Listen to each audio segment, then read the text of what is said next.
Welcome to Car Shopping Mistakes. I'm your host, Deshone the Auto Advisor. If you are car shopping now, or you will be in the next 3 to 6 months, type me in the comments. Let us know where you're at so that we can make sure that you have the advice you need to make the best car deal you've ever made and not be spending more than 30 minutes in car dealerships. The name of the game with great deals is to not be spending time in dealerships. The more time you're spending in dealerships, the worse deal you're getting. The worst deal you're getting. Valencia, good to see you. Valencia World says she's shopping. If you're shopping now or you will be in the next 3 to 6 months, type me in the comments and let me know. Now, for those of you who are not shopping right now, you still may hang around for the next hour, learn something, because you're going to see a lot of people ask questions that you will ask or you would have when you go start shopping. So what typically happens if you hang out here enough, somebody's going to ask the same question that you would have asked, and you can get your answers that way. So welcome to Truth. Good to see you. Let me hop on over to Instagram and actually pop in over there. And I'll give you guys time to start typing your questions. No questions off limit. I try to do just rapid fire Q&A. So you have questions about leasing, about loans, about, getting the best deal, new cars, pre-owned cars. If you just want to tell me your situation, kind of what your goal is, we can go from there. And that's typically how we run it here. So let's see. I'll give you guys time to start typing. Once we get the first couple questions coming in, Dolan will start to bring them into the show. And we'll go from there. All right, I'm just sharing the show. Shout out to the sharers. And before we even start with the questions, I want to talk about the mistakes that I see people making. Let's really start out with the mistake of this leasing versus buying. I'm so happy that over the last 3 years, who was taught never lease a car? You were taught or you heard never lease a car. I could not be more happy that we have been helping people get their first lease for the last 3 and 4 years. The financial advice we've been listening to concerning leasing has cost us thousands of dollars. I was going to lease a car next week. As long as you get 5 offers, cool money. As long as you get at least 5 offers, you're good. See, people are out there paying. There's a couple ways that you can get a car. You can buy it new, you can buy it pre-owned, or you can lease it new. When you lease a car, you're leasing it brand new.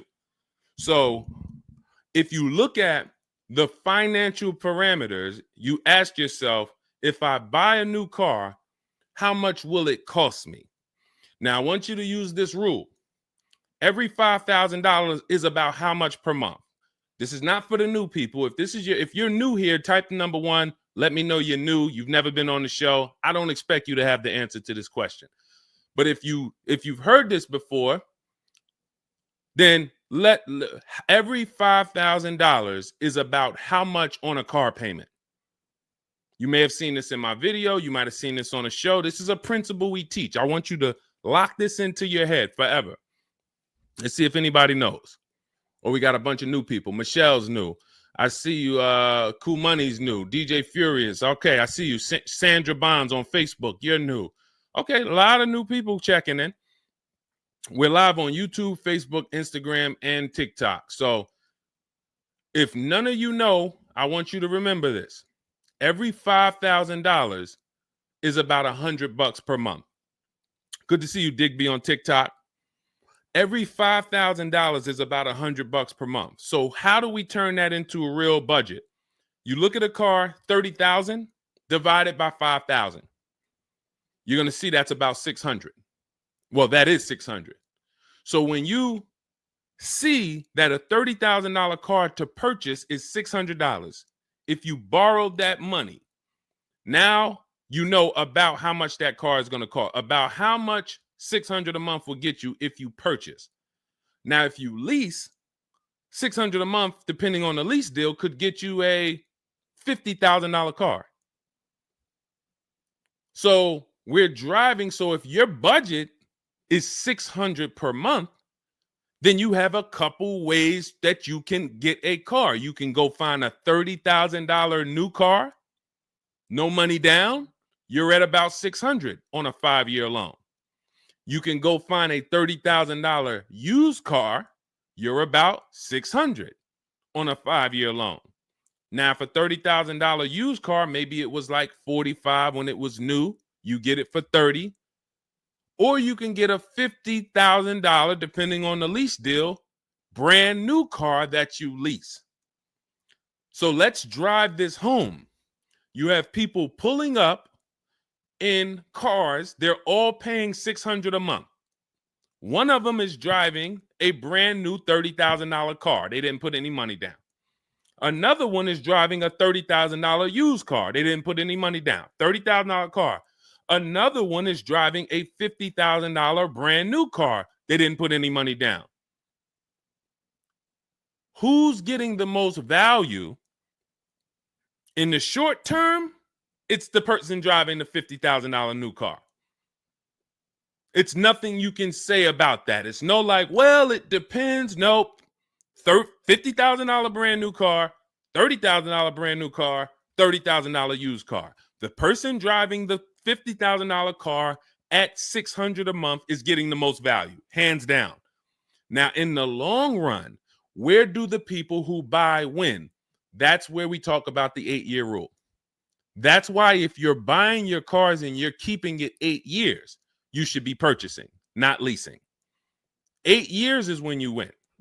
So that's where I wanted to start at. Let's start, like, tear down this bad information you've heard and you've believed about leasing. And I see people asking, we got a lot of questions coming in. I see you, Jaguar Music, on Instagram. I see you, Cool Money. I see you, we got quite, I see, hold on. From what I can see, we got like 4 or 5 questions waiting. So Dolan, you could bring in the first one. Type your questions in, anything you want to ask. If you want to ask about leasing, I saw someone asked about bad credit. What about if I have bad credit? What about mileage with leasing? Just start typing those questions. We'll bring them all into the show and we'll get to them one by one. Is that true for someone that went into bankruptcy? Okay, so if you came out of bankruptcy, your goal should be to rebuild your credit as quick as possible. Right now, your credit's blank. You come out of bankruptcy, your credit's blank. You have nothing there, and that's a good thing and a bad thing. It's easy for you to build. I've seen people come out of a bankruptcy and literally they have a 700 score in 1 year. They're going to go get credit cards. Just like if you're 18. If you're 18, you go get credit cards, you don't use them. Pay $15 gas, or you don't have a car yet. You pay $15, $20 a month for something, pay it off. You're going to have a 700 credit score. The more you don't use your credit, the more credit they give you. So when they see that you have the credit, $500 credit card, $1,000 credit card, you're not using it, credit score is high because your utilization is low. So that's what you should be doing. You cannot come out of a bankruptcy, just wipe your credit, and then go into the dealership and be like, okay, now I can get a car. You have no credit history. So the first goal should be, let me rebuild my credit as quick as possible. And you can do this quick. You can do this quick. Follow Shonda Martin. Some of you know Shonda Martin. She's on pretty much every platform we're on right now. And she's road to 750 plus. Now you got to let me know. Can you wait and build your credit for 3 to 6 months? Can you start to get some type of credit history? Or are you in need of a car right now? In which case you have to get a car with bad credit or no credit. Because if you don't have anything on your history, that's technically no credit, which is bad credit. So, okay, you need something ASAP. Okay, so what you should be doing, and again, if you don't have good credit right now, you should be buying the smallest car you can with the lowest payment. I got into the car business 2006. I was 22. I've been in and around the car business since then. So what is that? Almost 20 years now? The mistakes come from 2 things. You don't know what to do. A lot of the stuff I'm going to say, oh, I didn't know I could sell a lease, Deshone. Oh, I didn't even know I could sell a car if I don't have the title. It's not paid off yet. I thought I had to pay it off to sell it. Deshone, I didn't know every dealer, every, Toyota dealer has a different price. I thought they were all the same price, like the Apple store. All of that is you didn't know. Oh, I didn't know about leasing. I thought it was this. I thought it was that. I had misconceptions. All of this stuff has cost you thousands of dollars. That's you not knowing. The other problem is you know and you don't do, because now I'm going to make sure you know. So once you know, it's your obligation, or it's up to you if you're going to do. So if I have bad credit, I'm looking to rebuild my credit. I need a car right now. First thing I'm doing is asking myself, in my book, Cars from Home, first step is how many years you're going to keep the car. Because we need to determine, are you going to lease or you're going to buy? Are you going to lease or you're going to buy? You don't determine that based on how many miles you drive or, it's the 8-year rule.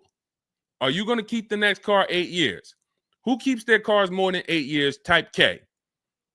Because you're buying what we call keepers. If you're a keeper, Deshone, every car I buy, I'm keeping this thing 8, 10 years, 12 years.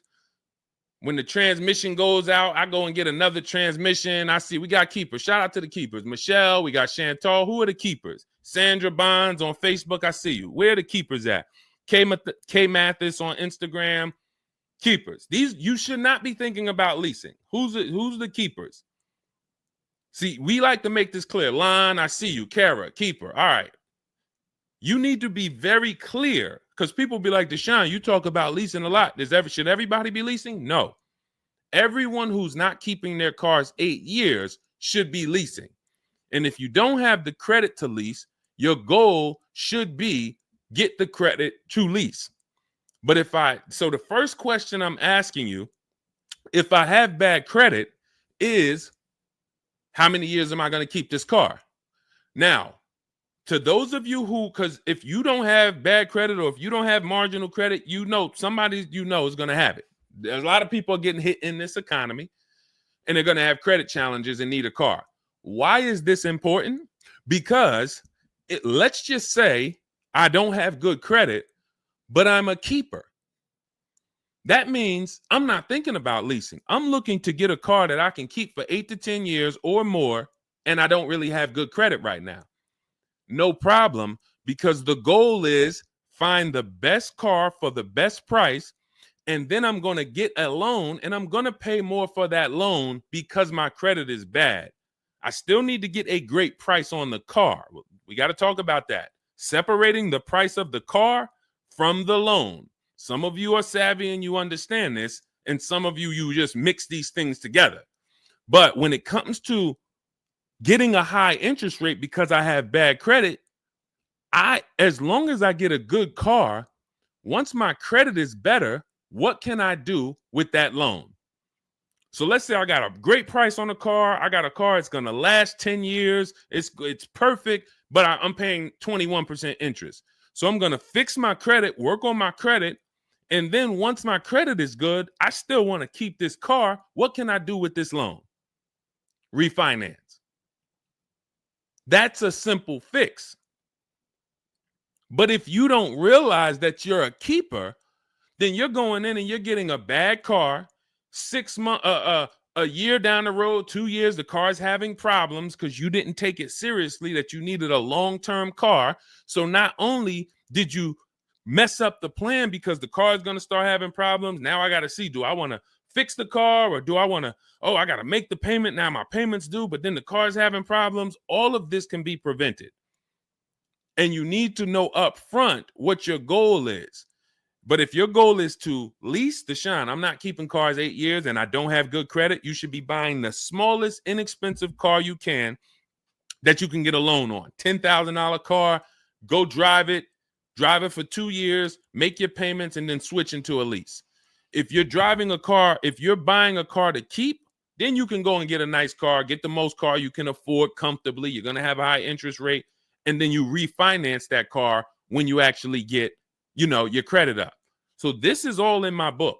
My digital book, Cars from Home, breaks all of this down step by step. Whether you have good credit, bad credit, how to know when to lease, how to know when to buy, new car, used car, you drive a lot of miles. I have plans in there for everybody. It's a digital book. It's 5-star rated. Thank you to everybody who went to Goodreads and reviewed the book.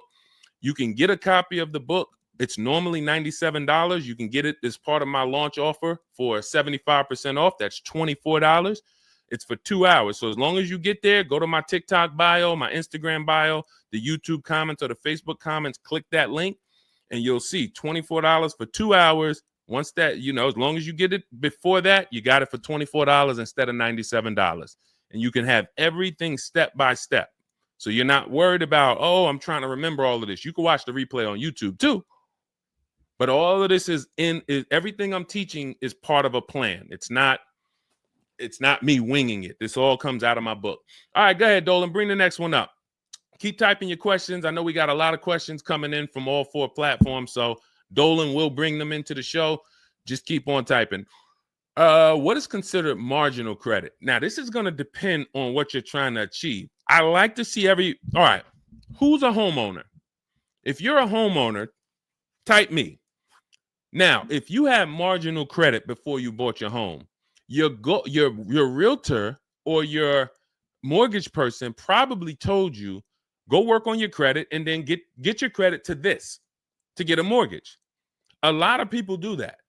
They go and they work on their credit, and once their credit is a 640 or 620 or 660 or whatever it is to qualify for the mortgage, they go and get their mortgage.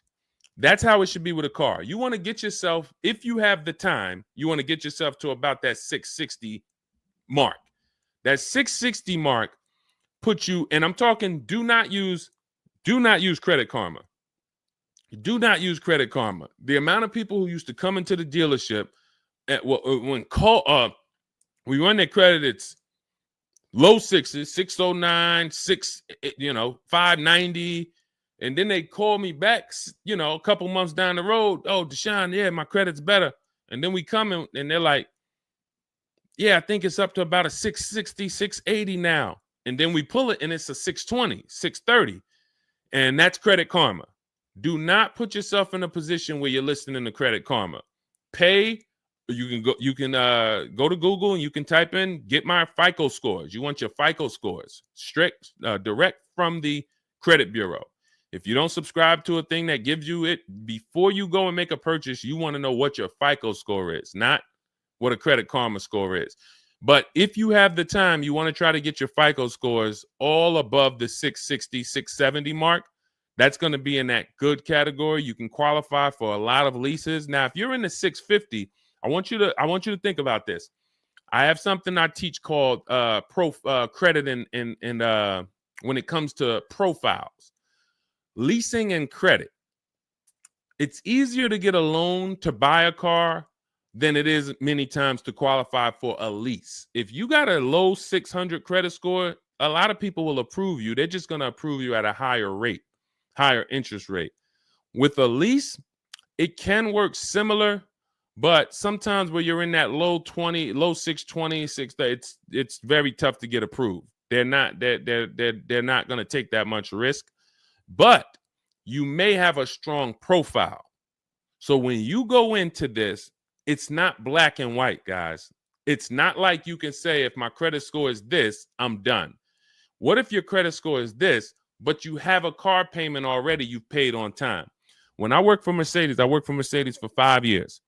We'd have people whose whole life was falling apart, but they never missed a payment on their Mercedes, and they get approved all the time. Everything else is falling apart, behind on the home. But if Mercedes sees you pay them, you got approved. So what I say is a current car. That's why those of you, if you're building to get a lease, if you're building to get a better car, pay that car on time that you have now. Because the best thing you can do is have a history of on-time payments on your car. That means a lot to a bank versus missing the car or putting the payments on the back because you thought that somebody told you could do that and it wouldn't affect your credit. A lot of people learn the hard way. Oh, I thought when I put the payment on the back, it didn't show as late. It does. So we again, I'm here to tell you everything from the inside. I've been helping people for years. We have people all around the country. You know, we'll bring a lot of them into the show. Marguerite, Brian, you know, a lot of the people who write in, Sheree. But we have this. I'm telling you from the inside, not from your perspective. I'm not like the public, and it's like, oh, this guy this guy must have really learned about buying cars because he's teaching. No, I'm from the dealerships. And, you know, if I wasn't doing what I was doing for 10 plus years, that was my job in dealerships, working with people, looking at banks, looking at credit reports, sitting there, seeing people turn down, seeing negative equity. So that's where my solutions for you come from inside. And so I would tell you, try to get to that mid sixes mark. And you'll put yourself out of a manipulation zone. You can qualify for a lot more things. All right, I see you, Michelle. I see you. Kim Randall, good to see you. The Savage Mama checking in. Abdul checking in. Good to see you. Go ahead, Dolan. You can bring up the next one. All right. Shout out to Dad. Y'all running the likes up on TikTok. Thank you so much. Thank you to everybody who's double tapping the screen. We appreciate you. Can you talk about putting money down or not when purchasing a car? So important. Listen, this is a good one. This is a good one. I don't know who asked this question, but this is a good one.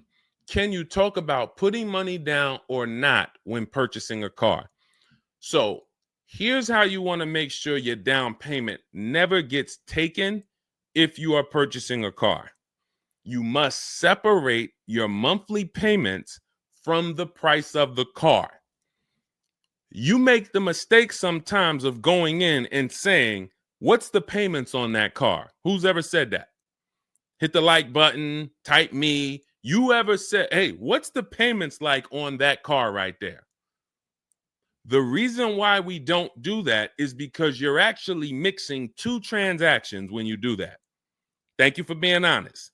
Shout out to the people who are being honest. You're mixing two transactions. You're looking at the price of the car and you're looking at the loan details, which equate to your monthly payment. See, if you pay cash for cars, then you understand you don't care about the payments. You go in, you're trying to find out the out the door price. What is my out the door price from the car for this car? If you're doing it our way, you're doing this from home. Bunch of dealers submitting offers to you. They're out the door offers for this car to your email, bidding war. We'll talk more about that in a little bit.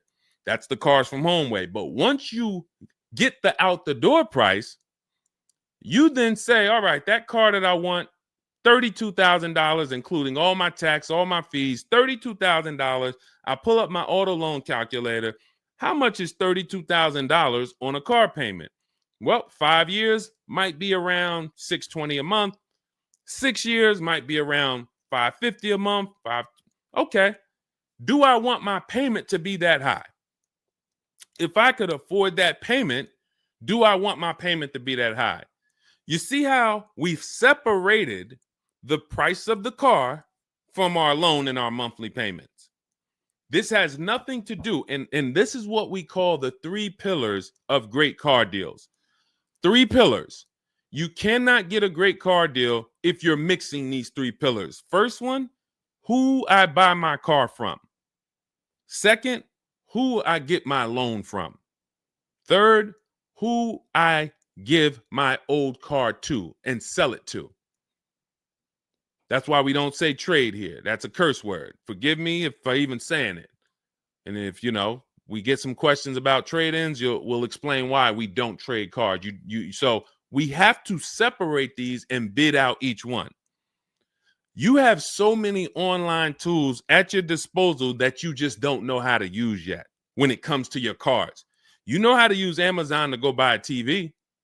You know how to get a subscription to YouTube. You got a ton of online tools you know how to use. Shazam, what's that song? Shazam it. But the online tools about car buying, you just don't know how to use them. That's where I come in. Our entire system is showing you websites that do this, tools that do that, And so we can make sure that we're getting the best deal. So the only way you're going to make sure you never lose your down payment is you have to separate the monthly payments from the price of the car. If you go in and say, hey, how much is that payment? The car salesman says, well, how much can you put down? Well, I don't really want to put any money down.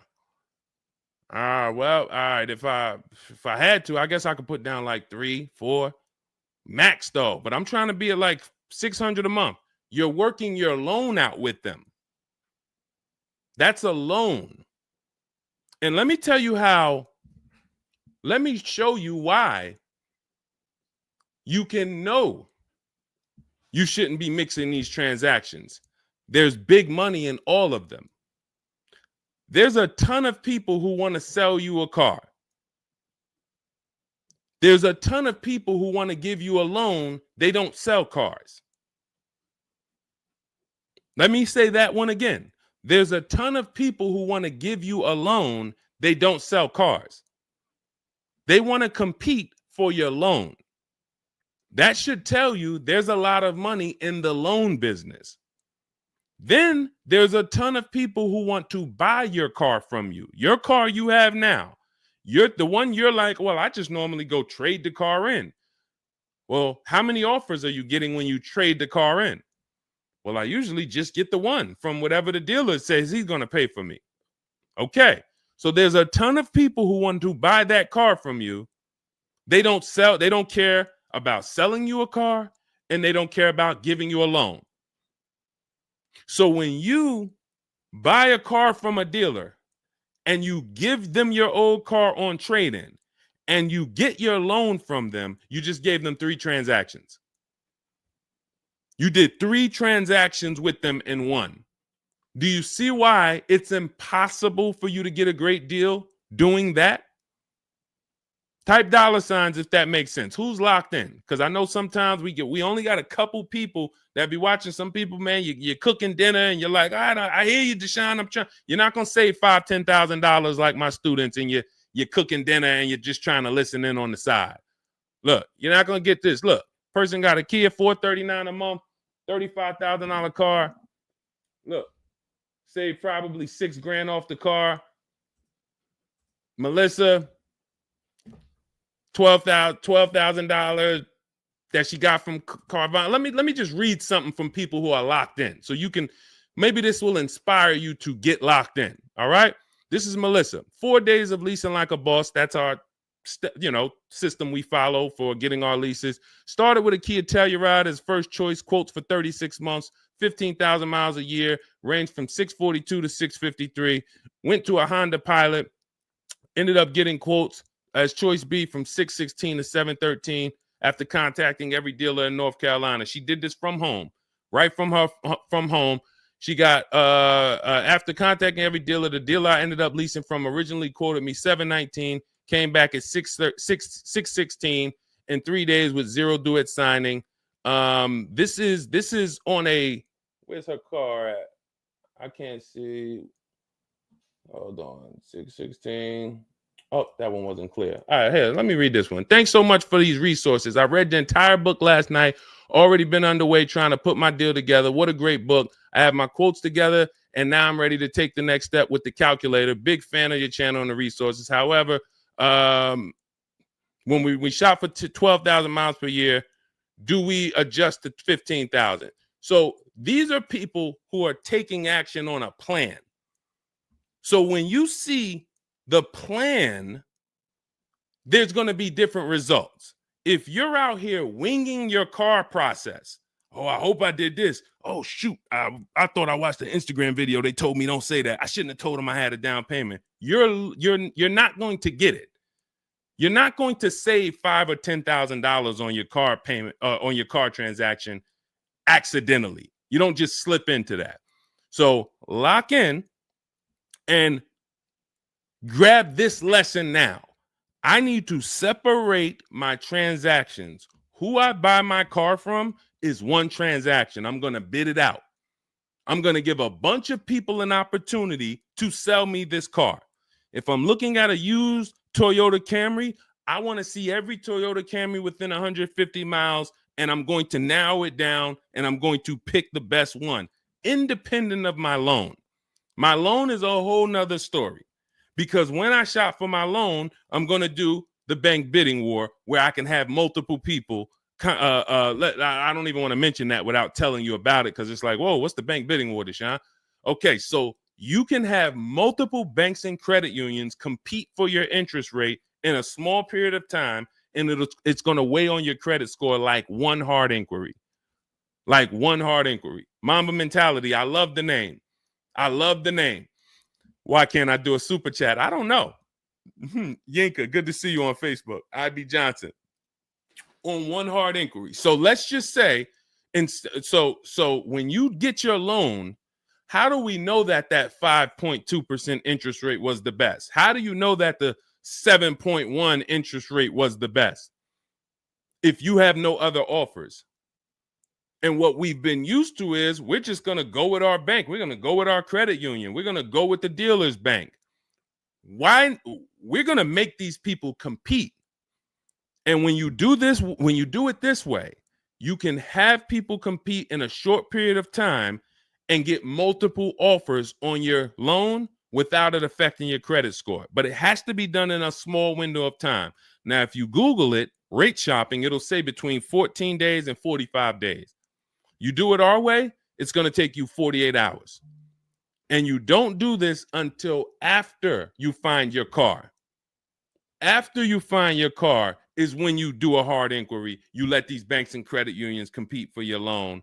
And again, you notice I've already found my car. I already got the best price on that car right there at ABC Motors. I got that thing on hold. Don't pick up the car the same day. As much as they're going to ask you, hey, you want to take it home today? You want to take it home today? No. If I take it home today, when do I have time to go shop my interest rates? I'm not taking it home today, but let me get my buyer's order with my numbers on it. Let me go home and let me actually do my shopping for my loan and my interest from home. And then if you can actually beat that rate, it's a competition.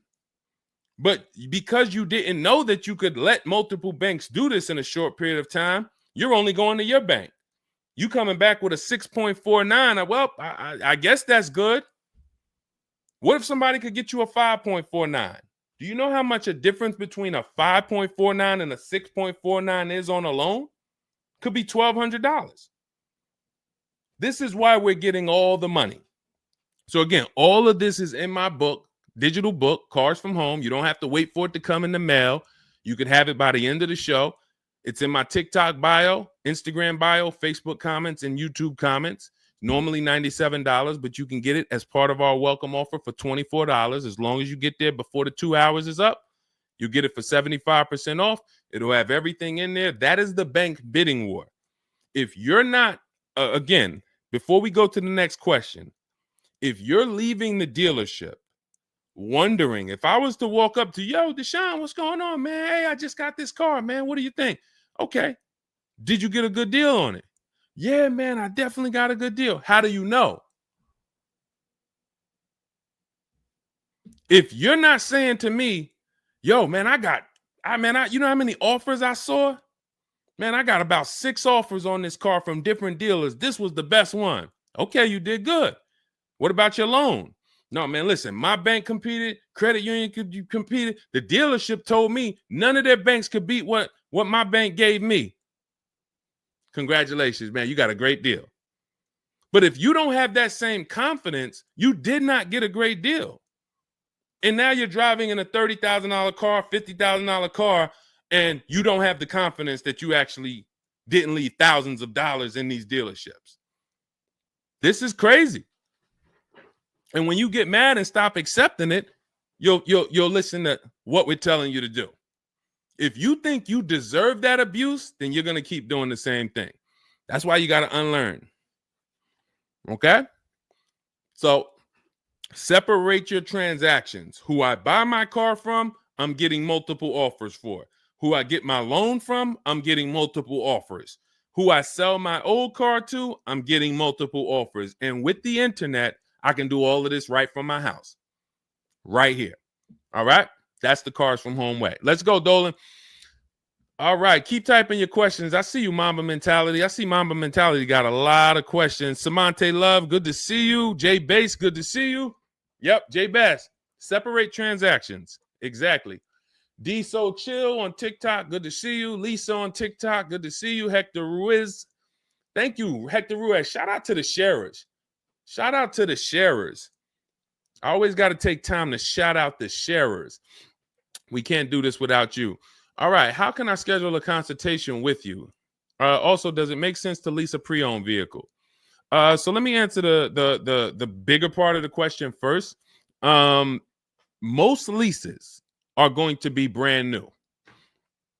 There's only been a few manufacturers that have tried to do a pre-owned lease program. Lexus tried it. BMW's tried it.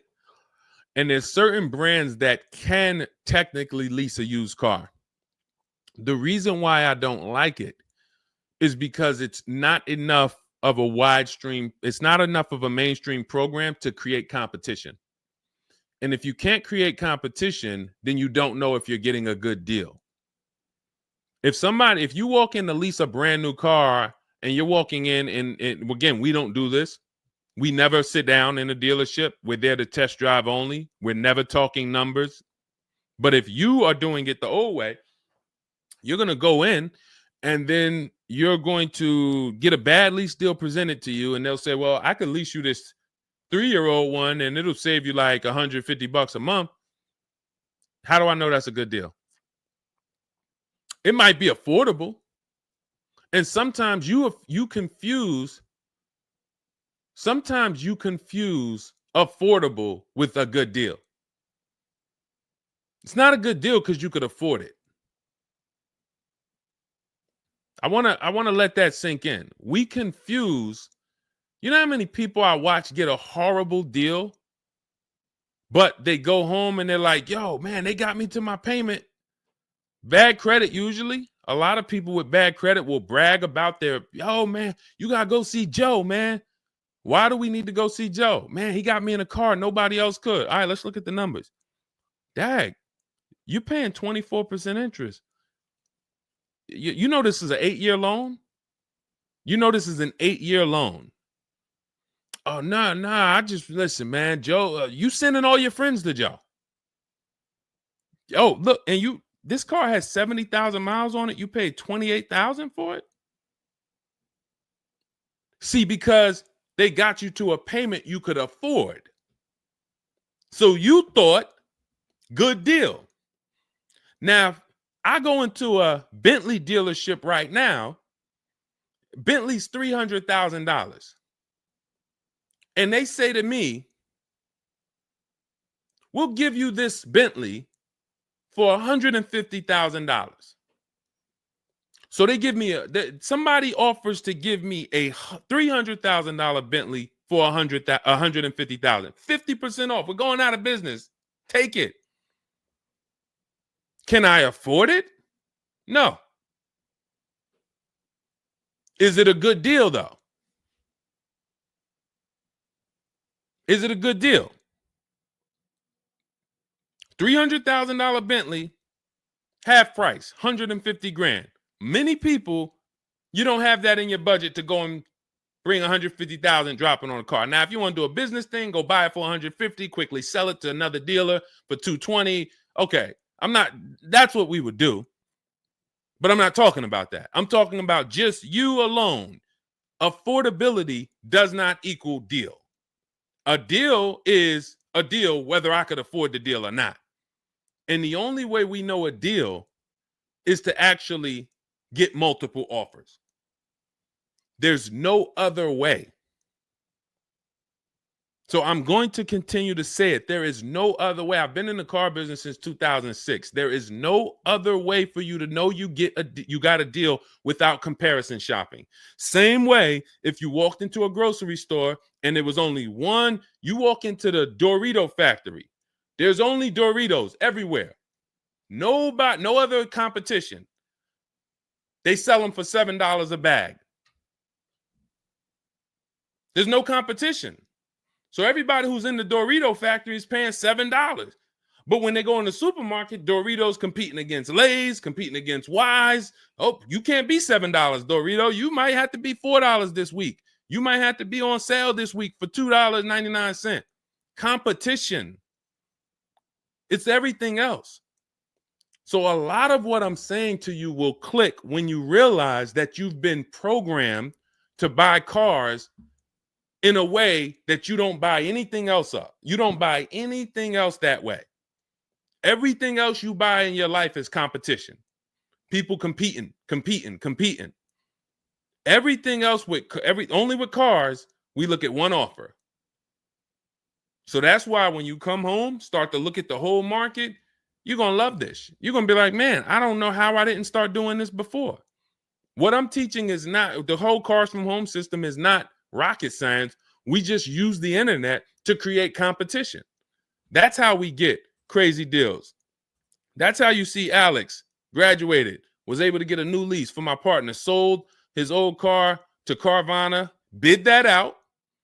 Notice he didn't trade it. He didn't say I traded in my car. I sold my old lease to Carvana, old 3,500. He got 14. That was his highest bid.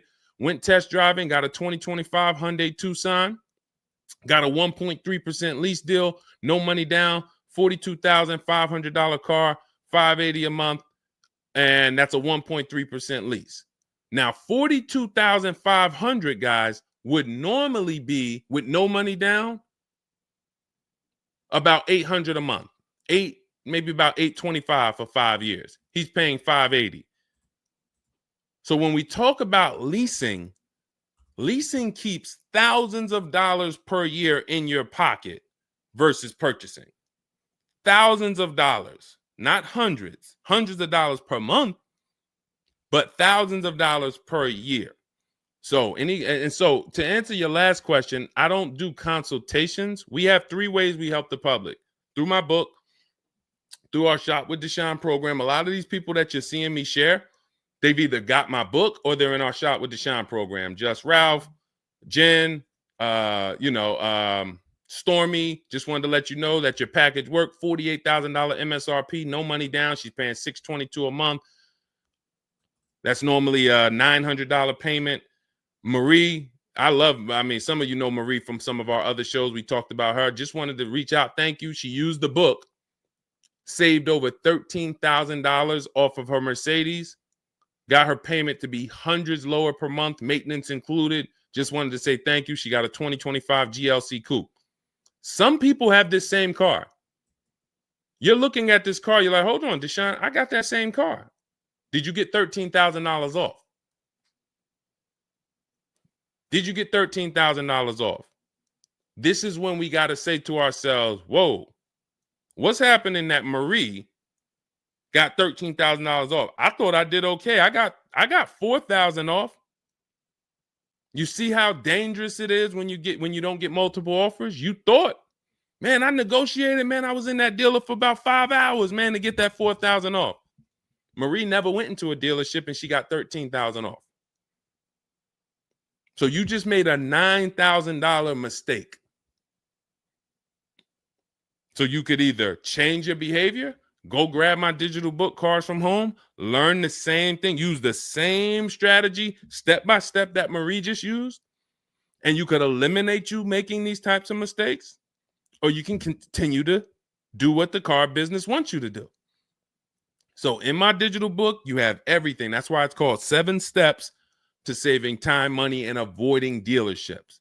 It's in my TikTok bio, my Instagram bio, YouTube comments, Facebook comments. You can get 75% off for the next 2 hours. So you won't pay the normal $97. You get it for $24 if you get there before the welcome offer expires. And that's a digital book. It'll be in your inbox by the time we end the show. You'll have all these strategies to use for you, your family, your spouse, your kids, to make sure every transaction you're winning. You're leaving no money on the table. All right. So yes, I don't do, and you'll see in our Cars from Home toolkit in my bio, we do have a program where we shop for people around the country. In fact, before we go to the next question, let me show you what you'll be able to do. But in our case, we do this for our clients. So you get in where you fit in. I don't tell you, it's like if I put a buffet in front of you, everything gets you full. You get the book, you're there. You come into Shop with Deshone, we do it together. You watch our video checklist. You have coaching calls, we have Zoom calls, we have a private Facebook group. You get to your goal. Or you can, if you qualify, you got to have the credit. You got to be shopping for a new car. You can look into our Done For You program. You can book a call with our team. But here's an example of how big of a margin these offers. I want to show you the difference between some offers here, because some of you don't really see it. Hold on. I got to label these better for our next show. Okay, here's an example. So we can see here for this particular car, the payments ran, all of the car itself is $64,000. We're shopping for a Genesis. This particular month on this particular car, the payments range. Y'all ready? We got 6 offers on this car.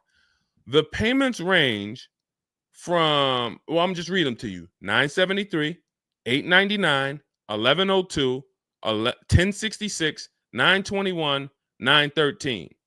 Now this is initial payments. Why is there a $200 difference in these initial payments? This is why you never want to take people's first offer, because the initial payments are going to be high. But even in the initial negotiations, why is it, Deshone? Wait, all of these cars are the same price. Why is one dealer at $1,050 and another dealer is at $899? Because they're criminals. So what do you think you're doing if you just walk into a dealership and say, let me give this dealer a shot at negotiating? If you're negotiating with the dealer that's at $1,050 or $950 or $975, where are you going? And the goal is to have that dealer. This is why when these dealers come, when they come down $100, you think, oh, I had to win. Man, they just came down $100 per month. They started out, they were at $590, and now we're at $490. This has to be a good deal. Well, how do we know that they weren't supposed to start at $490 and end up at $390? If this is clicking for you, type a $, because this is clicking for some of you. Those of you who are locked in, this is why it has to be a mentality change. I'm pulling back the curtain so you can see that, Deshone, it's been feeling like when I go to buy a car, it's a mental game. I drive off and I'm kind of happy, but then I don't really have the peace. I don't really feel like I did good. I'm kind of hoping I did okay, right? That's you, right?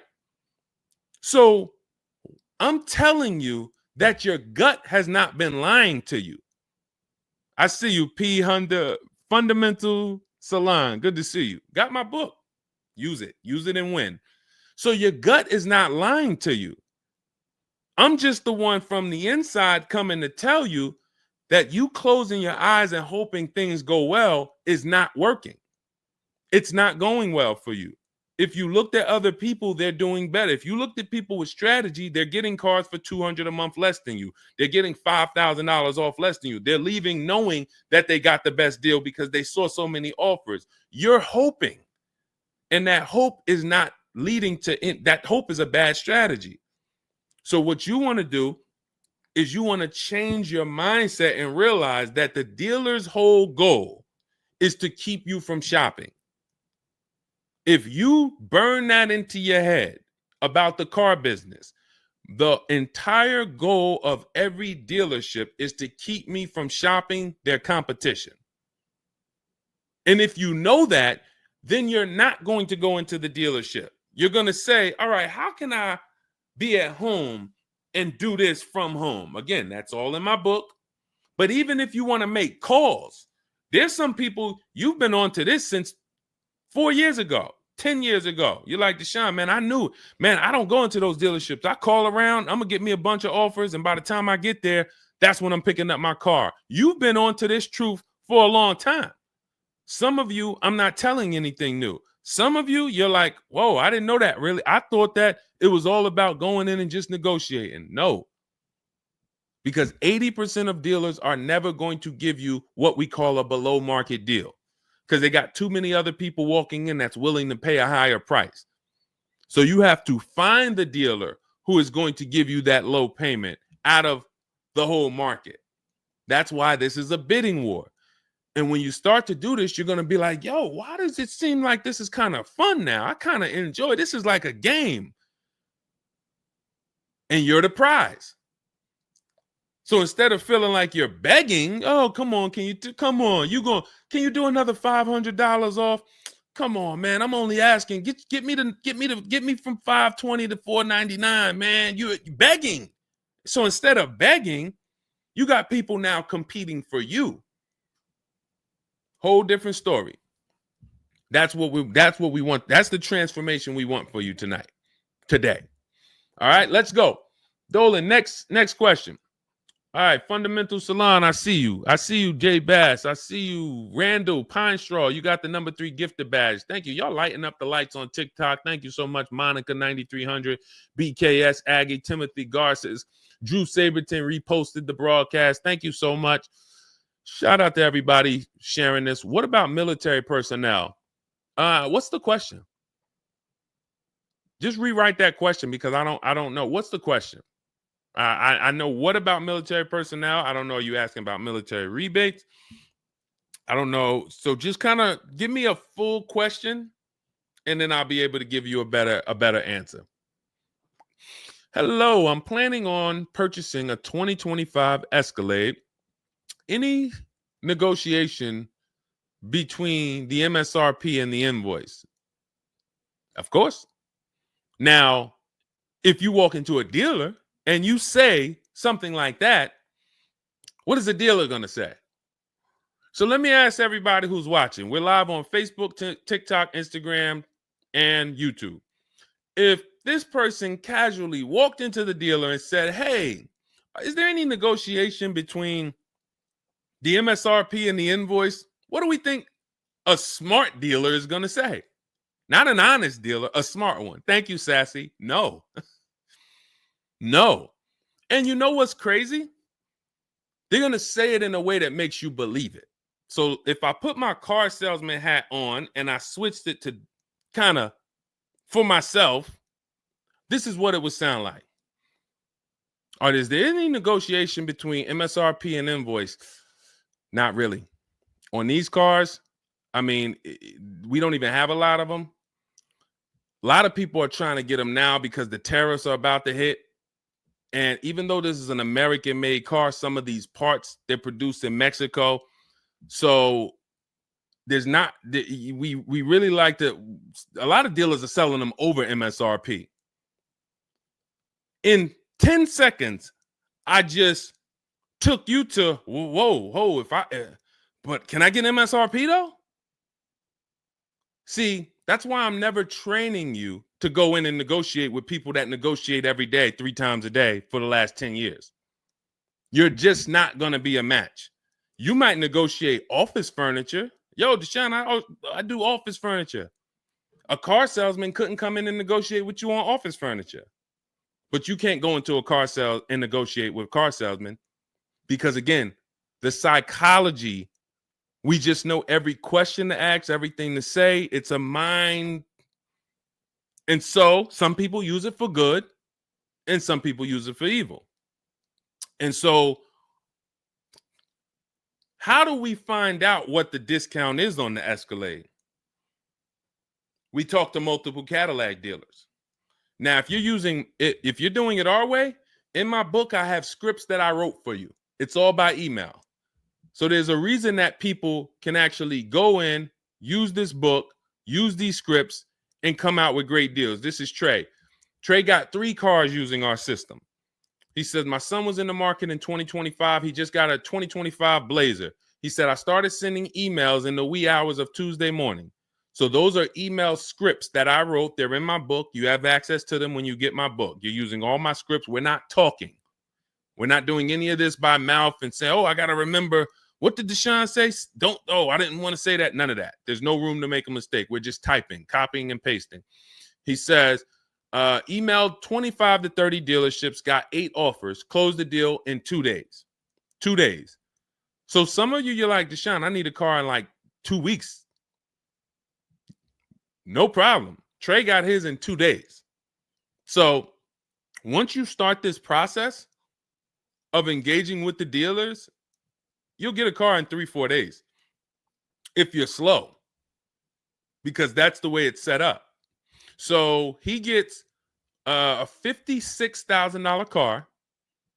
He closed the lease at $560 a month on this Blazer electric vehicle. $560 a month, first month's payment due at signing.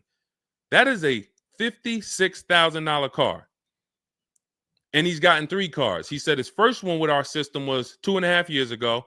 He leased another vehicle for his daughter last October, and now he just got his son's lease.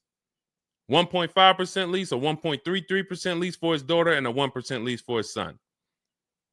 So if you're doing it our way, you're sitting at home, you're getting multiple Cadillac dealers to compete by email, and then you're going to see, oh, this one's going to take off $2,000. This one's going to take off $5,000. These 4 are taking off nothing. This one, he's charging $3,000 over the list price. Oh, here's the winner. They're taking off $5,000.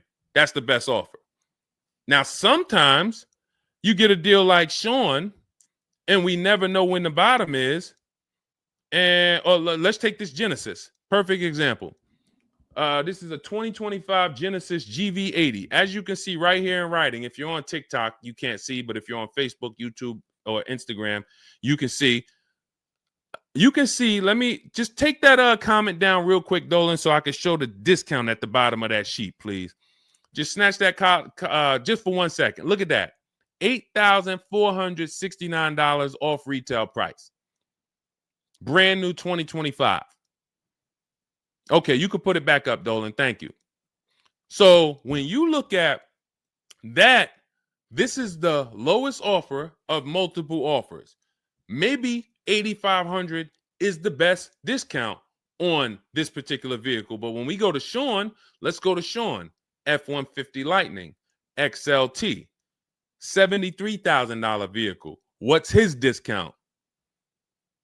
$21,000. Look at the dealer discount and look at the rebates. And every dealer is not going to tell you the rebates. Some dealers will not be honest with you about the rebates. They'll hold some of them or they'll hold all of them.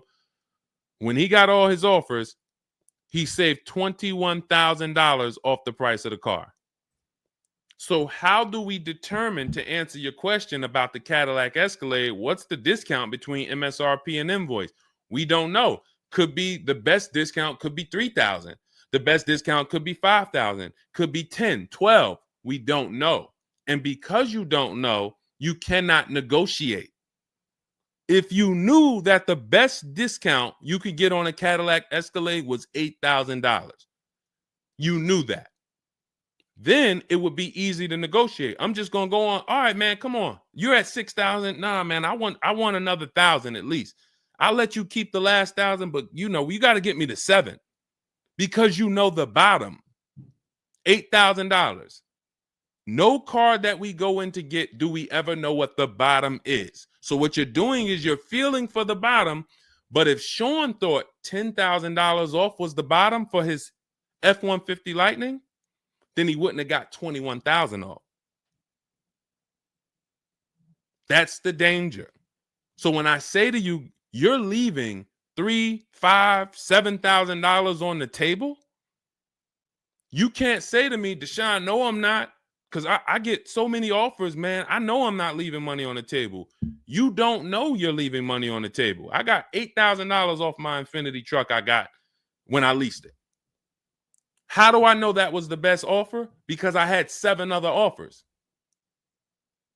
I had 7 other offers of Infiniti dealers that I went back and forth with by email. This one giving me $3,000 off. This one $4,000. This one $6,000. This one $6,000. This one we'll do $8,000 off. You got it. You won. Took me 60 minutes. This is where I want you to get new cars, used cars. You're making your deals from home. You're the prize. You're going into the dealership to pick up your car, man. They like, man, you sell cars? How'd you was like quick, man, that you kind of knew this was quick. Car salesmen going to love you because you didn't waste their time. You didn't tie up 8 hours of their time. They're making deals with you in 20 minutes, 30 minutes. It's great for everybody, but it's mainly great for you. That's what we want. Okay, all of this is in my digital book, Cars from Home, 7 Steps to Saving Time, Money, and Avoiding Dealerships. It's not a mail book. It's a book. You can have it in your inbox in the next 5 minutes. Normally $97, but it's part of our welcome offer. You can go to my TikTok bio, Instagram bio, click those links. You can go to the Facebook comments or the YouTube comments. Dolan has a link for you guys. You get 75% off. That's $24, but it's only for 2 hours. Now, if you visited earlier, some of you, I did a show, my last show, you might have visited the link and you missed the countdown. You'll see it's gone. So you want to make sure when you actually go there, even if you come back in a couple minutes, don't let that timer hit 0. Book's still worth $97. You saw Marie, she saved $13,000. So I think if Marie, if she was on the show, she would say, look, even if you missed the $24, get that book. Save me $13,000 off my price. All right. Corey Duncan, I'm just catching your comment on TikTok. Look, it works, y'all. I promise. Leased a car back in April after using his book. Got the best deal. You see what I'm saying? Like, and this is all over. It's too many people for me to pay. When I tell y'all, like, it's too many people. I pride myself on not can Deshone get great deals. Obviously, you guys know if I could sit on here and answer your questions for an hour and a half, clearly I've been in the car business since 2006. Clearly, Deshone can get great deals. But can other people? That's why I'm showing you other people. That's why I'm showing you Benita. That's why I'm showing you Kimberly got 20 grand off her Maserati when she got it. Zafrina got 2 cars. She got a car last year, got her Jeep Grand Cherokee, $66,000 car. She got it for $579 a month. And then she just got another car that she posted 2026. Not even a 2025. 2026s. It ain't even out yet. She got a Kia or just came out recently. Kia EV6, $76,000 vehicle. She got it for $742 a month. She leased it. Now let me just do some math for you real quick on how crazy a deal that is that Zafrina got on her second car. The first one's crazy too. They're both crazy. But let me just, here's how we judge a lease. We judge a lease by how much we're paying and how much car we get to drive for that payment. So the reason I created the 1.5% rule is for you to know you're paying too much money for a car you're giving back. The 1.5% rule tells us if we divide the monthly payment into the MSRP with no money down, it creates a percentage. And if that percentage is over 1.5 for 12,000 miles per year, we're paying too much. It's no value there. It's a bad value lease.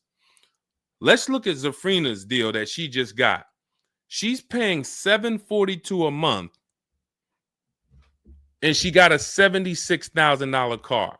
So let's say, go into our calculator, $742 a month, 36 months. That equals $26,700. That includes taxes, everything. That is how much she's giving them for 3 years to drive this car. $26,700. It's a $76,000 car. You don't have to be a mathematician to know that if you walked into a showroom and you saw a $76,000 car, once taxes and fees and everything were on top, it's over 80 grand. And you could drive that car for 3 years for $26,000 and you give it back to them, we can imagine how much value that is. So that's how we judge a lease. And the more I pay, the more I have to look at, okay, is this a good lease deal? Is it a great lease deal? Is it a steal? Zafrina got a steal. Anything 1% or lower, it's a steal. From 1% to 1.5%, that's a good deal. Well, let's say from 1% to 1.25, great deal, great value. And then from 1.25 to 1.5, good lease deal. So it's good, great, and a steal. Any of those is good. It depends on the vehicle, and it depends on how well you get offers, because different vehicles have different lease programs. But once we get, you don't walk into a dealership and say, hey, get me the 1.25 or get me the one. You don't do that. You got to see what the best offer gets you. But this is where you want to be at. Empowered shopping. Okay. Thanks, Randall. I'm working on my lease deal now from the book. Way to go. Way to go. All right, Dolan, go ahead. Pull up the next one. I'm going to take a sip of water. I see we still got a lot of questions to get to. Let's go.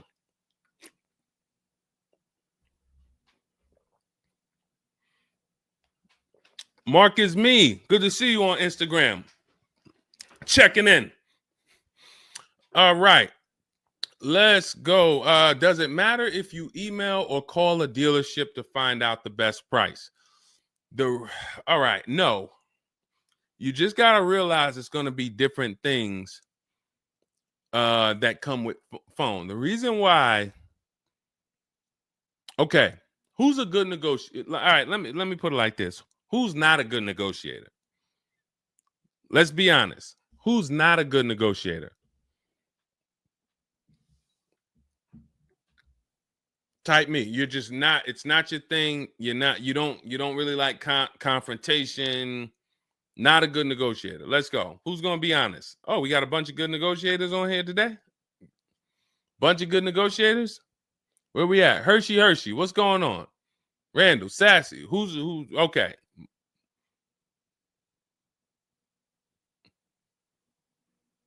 Okay. Couple people that want to be honest. Everyone else is a great negotiator. You need that to get on the phone. In order to get on the phone, you need to be a good negotiator. You need to be quick with your words.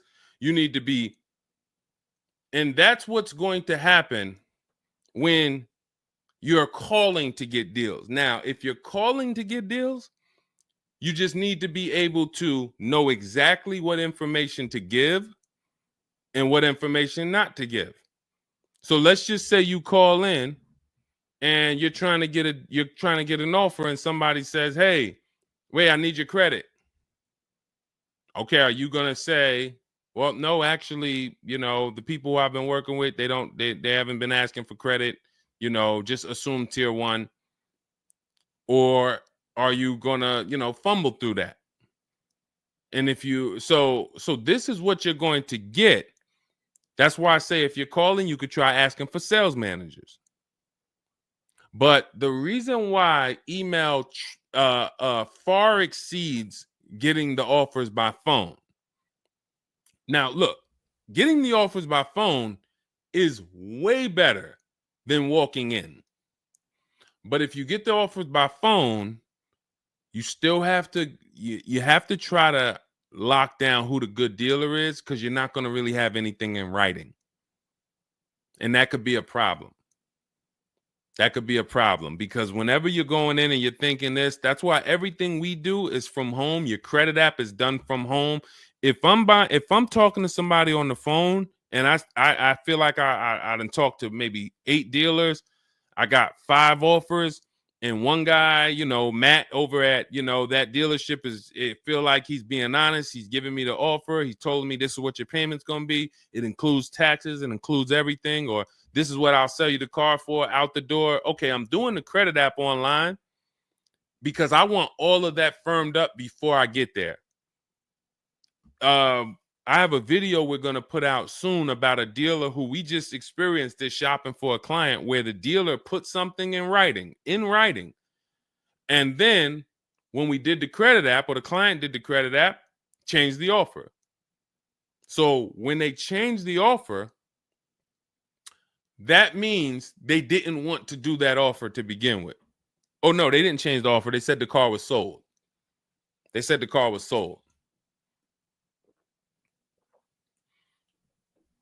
Me knowing what I know that what they wanted to do was tell you one thing and then they wanted you to come in so that you could so they could raise the price on you. This is why we are not going in until we do our credit app online. And when I tell you we are doing everything from home, except the test drive, we are doing everything from home. We're not going in, all right, come on in, let's finalize this. No, we'll come in and pick it up. You can send me the credit application. I will email you my driver's license. I'll email you my insurance card, because when you do this, your deal is solid. If you're going in the dealer to finalize your transaction, the deal is actually not solid. The deal can be changed. And what you'll see sometimes, like in this video we're going to post, is once they find out they can't get you to come in to actually change the price, that's when they're going to start changing the tune. That's when things are going to change. And okay, I see what you were trying to do. You were trying to get me in there so that you could change the price on me. So that's why email is really the gospel when it comes to us. And another thing, you don't have to talk to anybody. You don't have to remember what you're going to say. What's up, Robert Ishel? You don't have to remember what you're going to say. You don't have to worry about saying the wrong thing. When you're doing this by email, especially when you're using our stuff, if you have my book, my digital book, everything's in there. The scripts are in there. When they say, when can you come in? We have a script. When they say, hey, we only give quotes on for people who are in here, we have a script. When they say, hey, I don't have this car, but I might be able to get it for you. Are you open to that? We have a script for that. Everything, we have probably 50, 60 scripts. Everything they're going to say. So that allows us to have conversation by email. We're not just emailing. We're having, Marcus Me asked, I see a question about warranties. I got you. Hang on. Mark, we're not just emailing, we're having conversations by email. Big difference. Conversations by email move things forward. Oh, we can't do this. Oh, how about this? Hey, it's a back and forth. That's why our scripts are so powerful, and they move things forward and they keep it on your agenda. So again, me, myself, I could do it either way. If I was doing one car deal, I could call around. I'll ask for sales managers. I'll talk to the sales manager. I'll try to get a car deal done. But it's the transferring of information, and this doesn't work on a used car. So this only works on new cars. So if I was buying a used car, it's a whole different system. But another reason this isn't effective. What's up, Smitty? Hopping in on TikTok. Another reason that's not effective. Again, better than you walking in.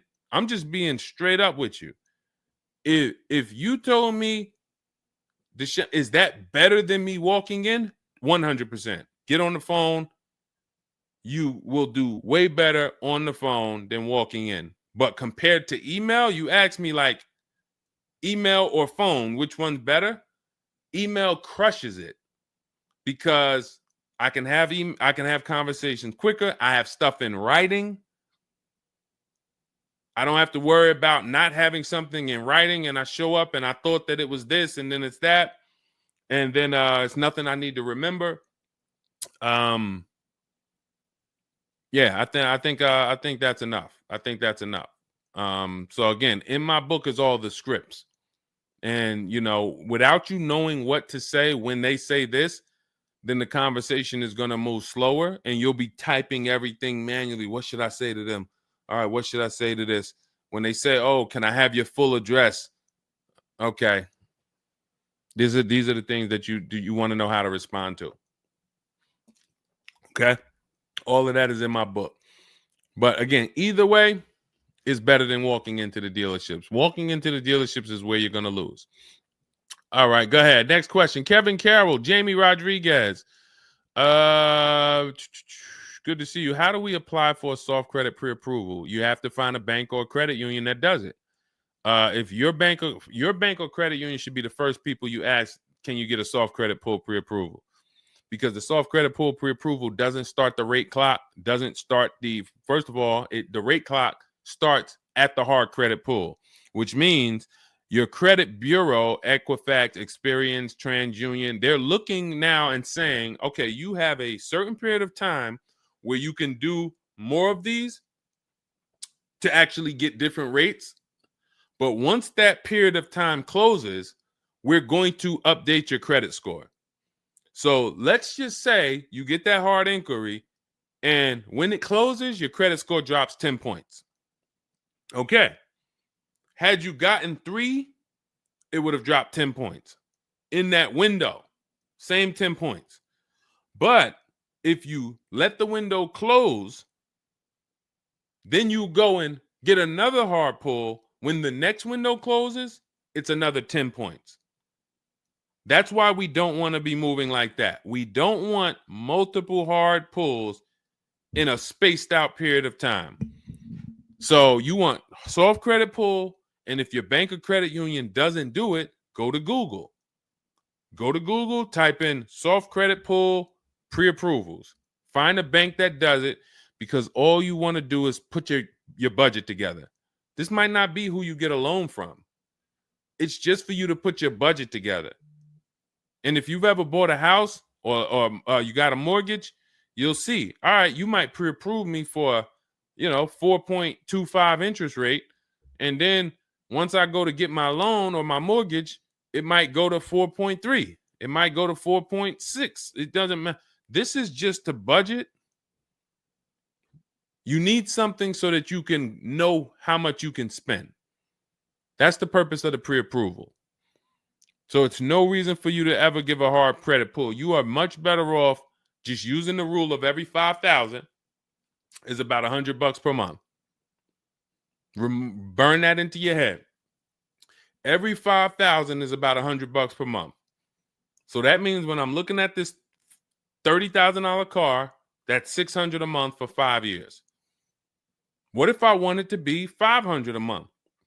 Then I need to, instead of taking out a loan for $30,000, I need to take out a loan for $25,000, which means I got to put $5,000 down. But if I'm taking out a loan for $30,000, it's going to be about $600 per month on a 5-year loan.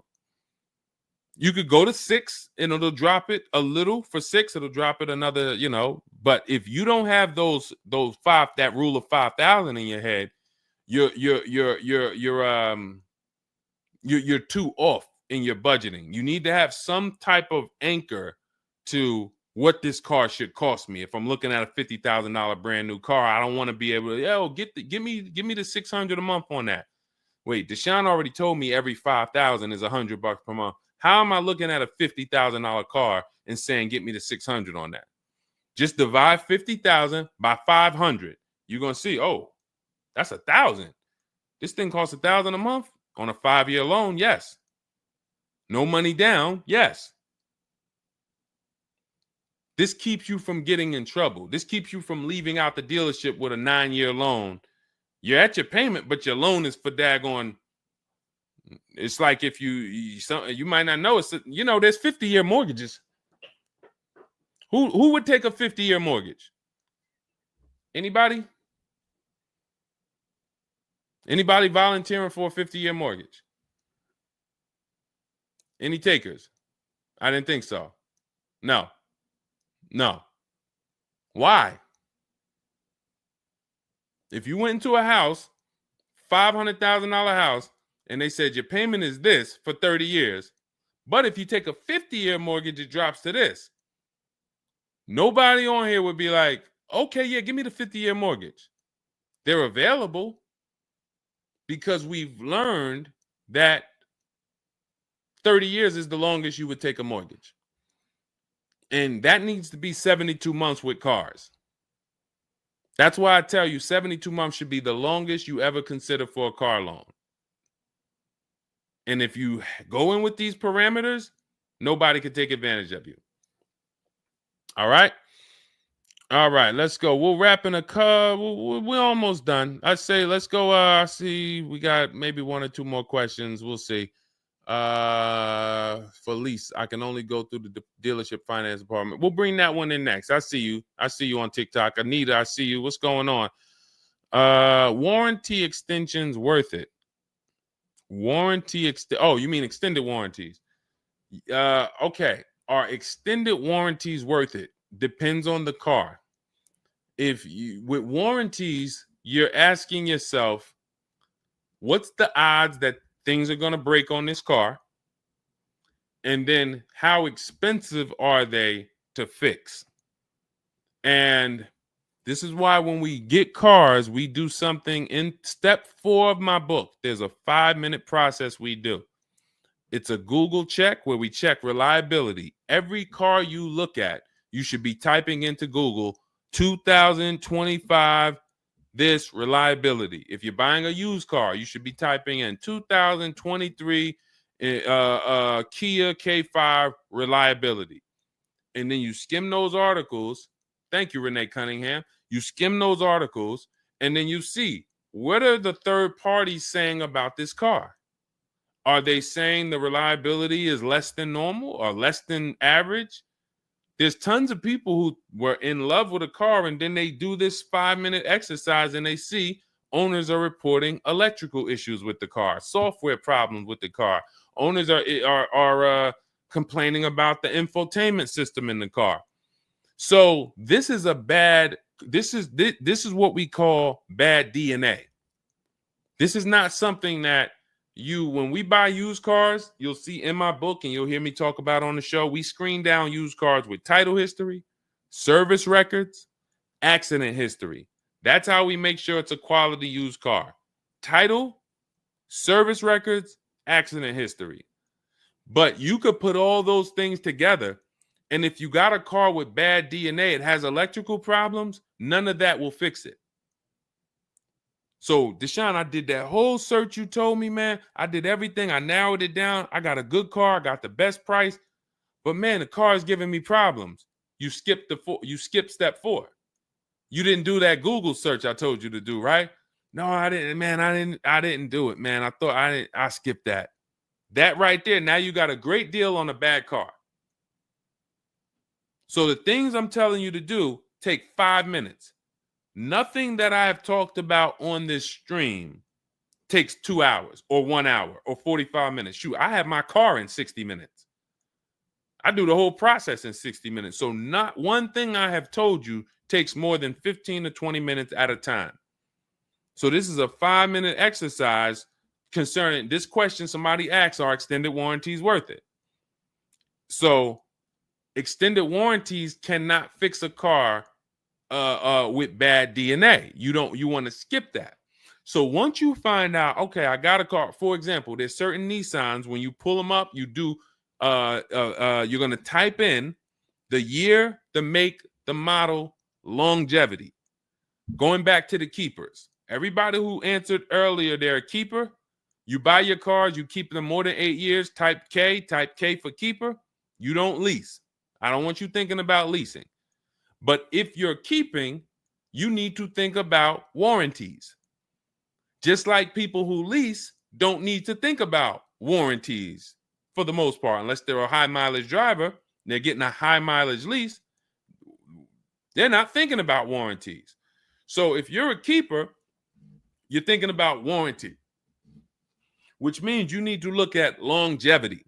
There are certain cars you're going to type in, do this exercise, type in the year, make, model, and the word longevity to Google, and you're going to see this car, owners report transmission problems between 90 and 110,000 miles. There's nothing you can do to change that car's DNA. Nothing. So yes, you can get one with good service records, good accident history, good title history. Nothing you can do to change the fact that that car has transmission problems from 90 to 110,000 miles. So once you do that exercise, that quick 5-minute check, then we can look at what's the cost of repairs on this car? Is it a Mercedes where when something breaks, it's $2,000? If it's a Mercedes and something breaks, and you can keep typing your questions. If you have a question on TikTok, nothing's off limits. So we got time for a few more questions, but you got to type them in for us to bring them into the show. So are we, once you know what cars, like give you an example, you got a Honda, you got certain cars, they're very inexpensive. Something breaks on the car, the parts are cheap, inexpensive. These are the cars where you don't need extended warranties as much as you need a car when you look at a car that has high cost of repairs. So what should you be typing in for the car you want? Cost of repairs. If you're looking at a Volvo XC90, Volvo XC90 repair cost. Where does it fall? You're probably going to land on an article that shows you the rankings of cars repair costs. If you see that Volvo and Cadillac and Mercedes and all Range Rover, Land Rover, they're up here, then you need an extended warranty. Because when one thing breaks, if you got a $3,500 warranty, it might pay for the whole warranty. One thing. But if you're looking at a car and it's very low, Mazda or Honda or Toyota or very low cost of repair, then maybe you save the $3,000 and you don't get an extended warranty. You just put that money to the side.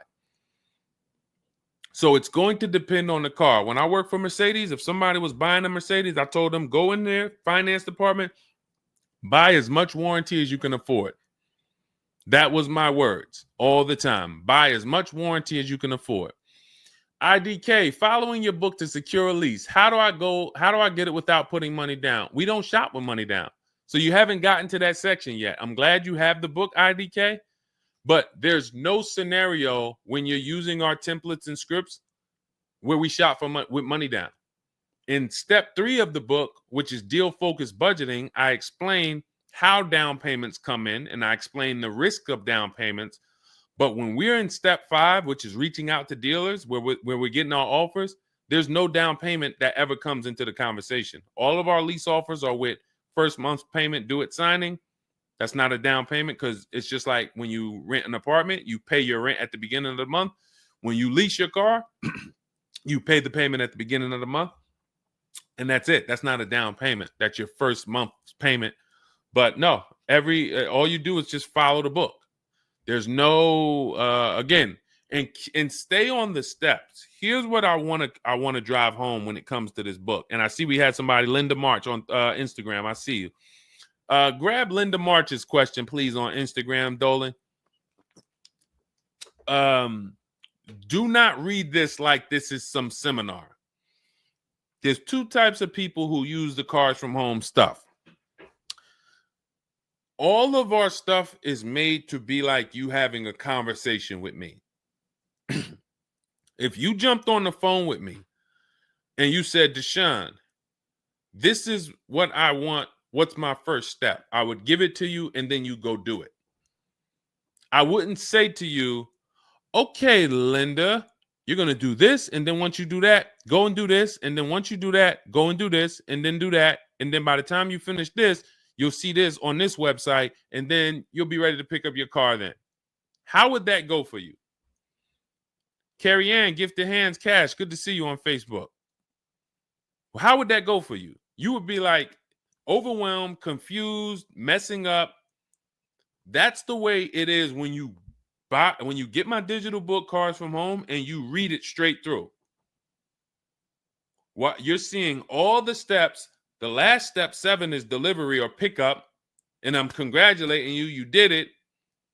The step before that, we're going over paperwork in the finance department and extended warranties. You shouldn't be there because you should be going through step 1, checking it off.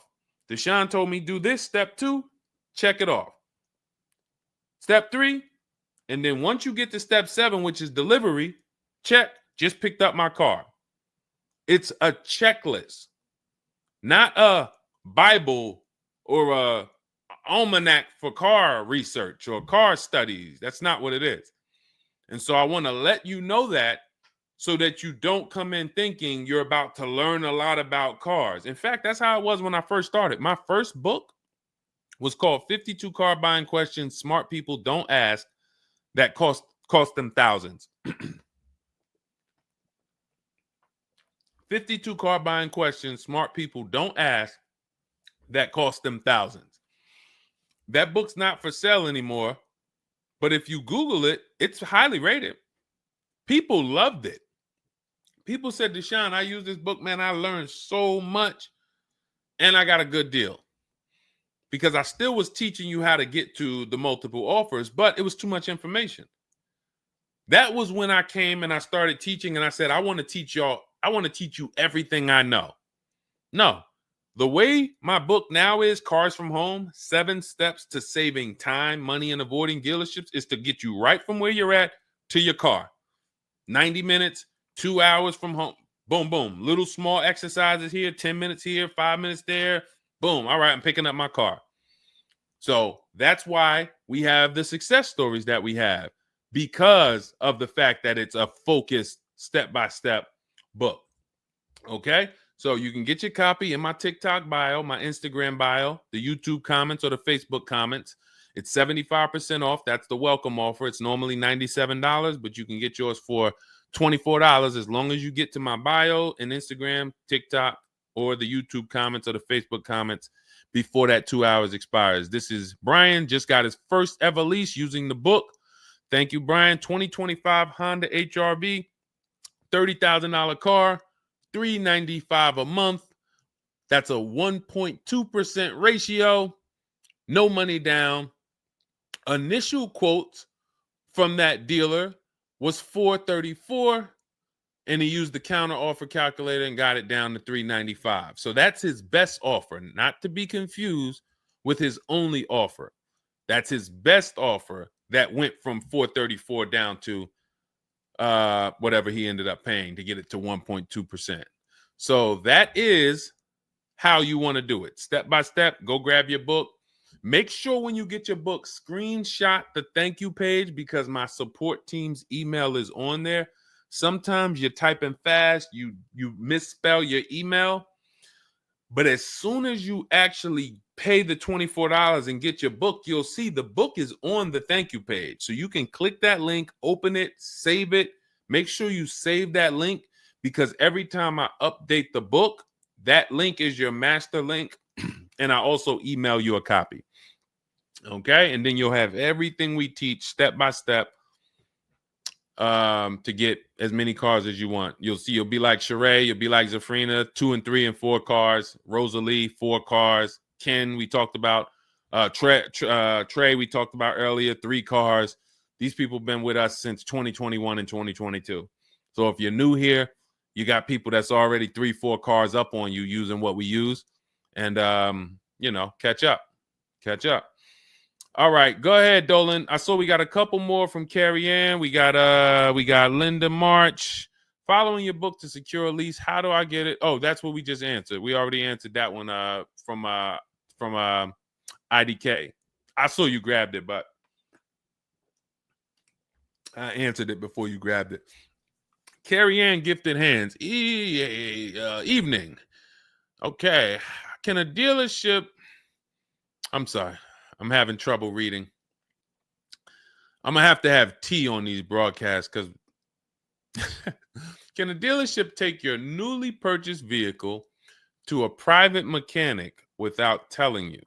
Actual dealership, because he refused to pay the money to get it fixed. Can a dealership take your newly purchased car? So if they're taking it to a private mechanic, then it most likely does not have a manufacturer warranty, because if it had a manufacturer warranty, for example, Kia has a 10-year manufacturer warranty, bumper to bumper warranty. I think it's 10-year bumper to bumper.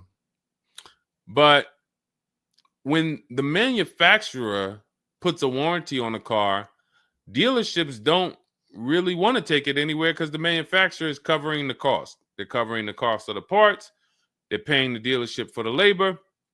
So it sounds to me like you got a pre-owned car and it was newly purchased to you, but it doesn't have a warranty. So they may have offered you some form of warranty.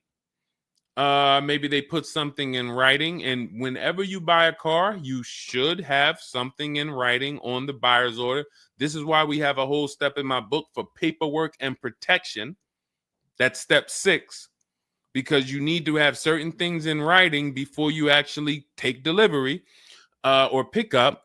But it sounds like they probably had an in-house warranty, like, hey, if you come back, you got 30 days or 3,000 miles, or you got 90 days, and if anything goes wrong, just come on, bring it back. And now you brought it back because you had an issue, and they're looking and saying, well, our guys can't fix the issue, or we don't want to pay our guys to fix it. We're going to pay, this guy over here, and he's going to fix it. He can do that because there's nothing in writing that says he can't do that. And she said, correct. Ask me how I know. I swear, the reason why I invite you into my world, guys, is because everything that you think is complex is totally normal for us. That's a crazy situation for you. I can tell you exactly what's going on because I've seen this situation for the last 20 years. So when you're coming into our world, it's like, wow, this guy really knows. I see why he can kind of keep me calm, because this stuff is calm for me. That's where I want you. It's like being with somebody and you're going into a scary situation, but they've been here 200 times. Oh, it's dark back there. No, nothing ever comes from back there. When we get up here, you're going to hear some sounds in the bush, but that's just little raccoons and they're harmless. They actually like, oh, okay. You start to get more comfortable because the other person has been here a lot. So there's nothing in writing that says he can't do that. But if it is in writing that he needs to fix the issue, that's really all you care about. What's really in writing is you need to fix this. How you fix it and who you get to fix it, that's your internal business. If you want to take it and outsource it to another mechanic because your mechanic can't figure it out, that's fine. Some dealers have a relationship with a dealer up the road. So if, a used car dealer might take it to a Subaru dealer if it's a Subaru, and they might, but their thing is they need to get it fixed because they're obligated. You said just purchased it, went back into the shop 2 weeks later, still did not have it back. Exactly. So they're going to try to do everything possible to get it fixed. And that may include taking it to someone who they think can fix it. Now, I assume, are your payments due? Did you start a loan? Because this is different if you have a loan and you have my car and I have a payment due in 2 weeks or 3 weeks or 1 week. And if my payment is due, then I'm going to actually wait probably 1 month. And if I don't have anything in writing of when I'm getting this car back, then I'm going to make a police report. And because now I'm getting ready to either unravel this deal. You got to give me a car. I need to, and watch this. Why the police report? It's to document what's happening. First of all, people don't like to see police pull up to their, it's leased. It's a brand new car.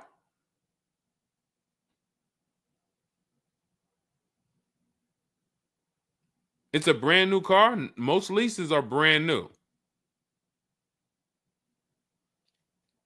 In which case, a private mechanic shouldn't be working on a brand new. No, it's used. That's another reason we don't lease used cars. That's uncommon. See, that's what I was saying. Leasing used cars is very uncommon. No competition, warranty issues. This is why it's not a mainstream thing. And this is why it's not something that I recommend. But I don't say it's not possible. Because when people say, oh, Deshone, could you lease a used car? I'm not going to say, no, you can't. But what I'm going to say is we don't. Now, you have is there a warranty in writing? Did they write something on, because now you pretty much have a payment on a car that's used. That what is the warranty? What did they put in writing that they would cover if something went wrong? They had to put something in writing because they're covering it now. You know, or they have to fill some form of obligation. You paid 2 payments, but what warranty did they give you? Was it a certified car? Because that would give you a year warranty from the manufacturer. But again, I don't think you have a manufacturer warranty. In fact, I almost know you don't, because they wouldn't be taking it to a private mechanic if it had a manufacturer warranty. Originally 32,000, at the end 62,000 through. Originally 32,000, at the end 60,000 through Exeter. Yes.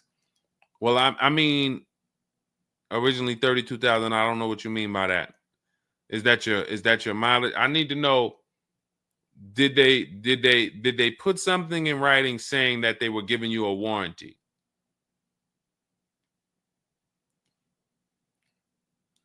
We'll try to work through this, because it's no different than if you bought a car from them.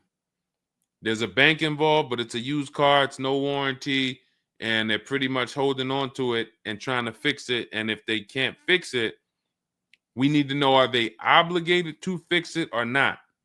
If there's nothing in writing saying, hey, you have this time where you can bring it back and we'll fix it, then that's gonna be that's gonna be hell for you. So we really don't want that. So, but I can't tell you how to approach this without knowing what is in writing. And again, when you get my book, not you, I'm just gonna try to help you through, but I'm talking to you. That's why we have step 6 is paperwork. Because when you're sitting there looking at a bunch of paperwork and they're telling you to sign it, okay, sign this now. All right, this is your motor vehicle stuff. This is your okay, do you want this? What is important and what's not? What is important and what's not important?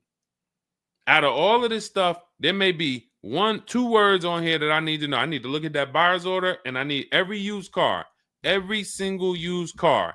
I need to know what the warranty is when I drive off. Is it as is? That means when I drive off, it's on you. If the axle falls out on the highway 5 miles from here, you just signed an as-is deal. Buyer beware, it's on you. Is it 30 days, 1,000 miles? Who's going to do the work? Is it from the manufacturer? Is it from this dealership? Where can I go and use this at? You got to come back here. Do I have to go? Is this a nationwide warranty? I need to know what is covered on this paperwork so that I don't end up in a situation that we're trying to get out of right now. The warranty is through portfolio protection.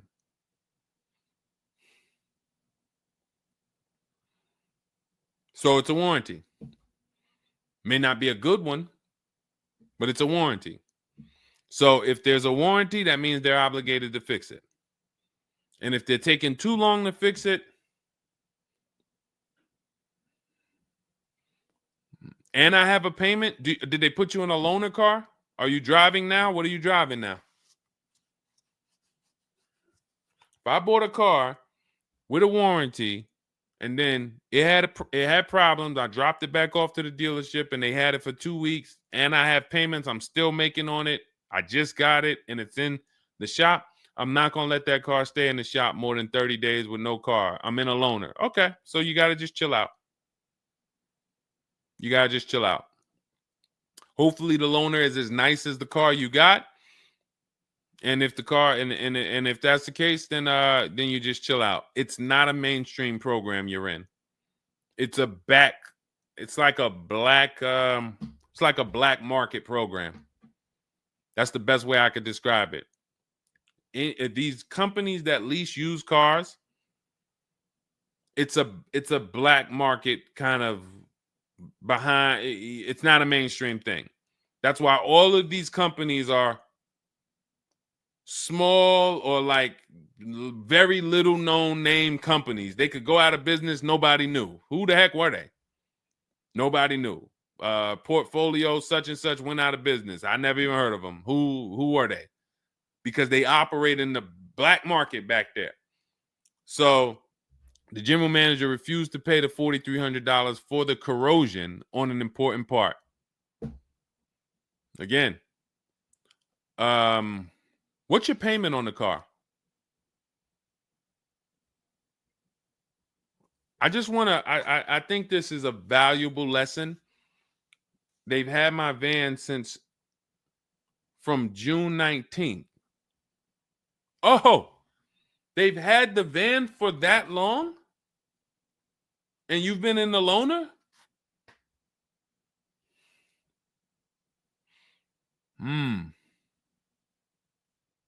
Holy crap. All right, what do I do from you? What's your payment on the car?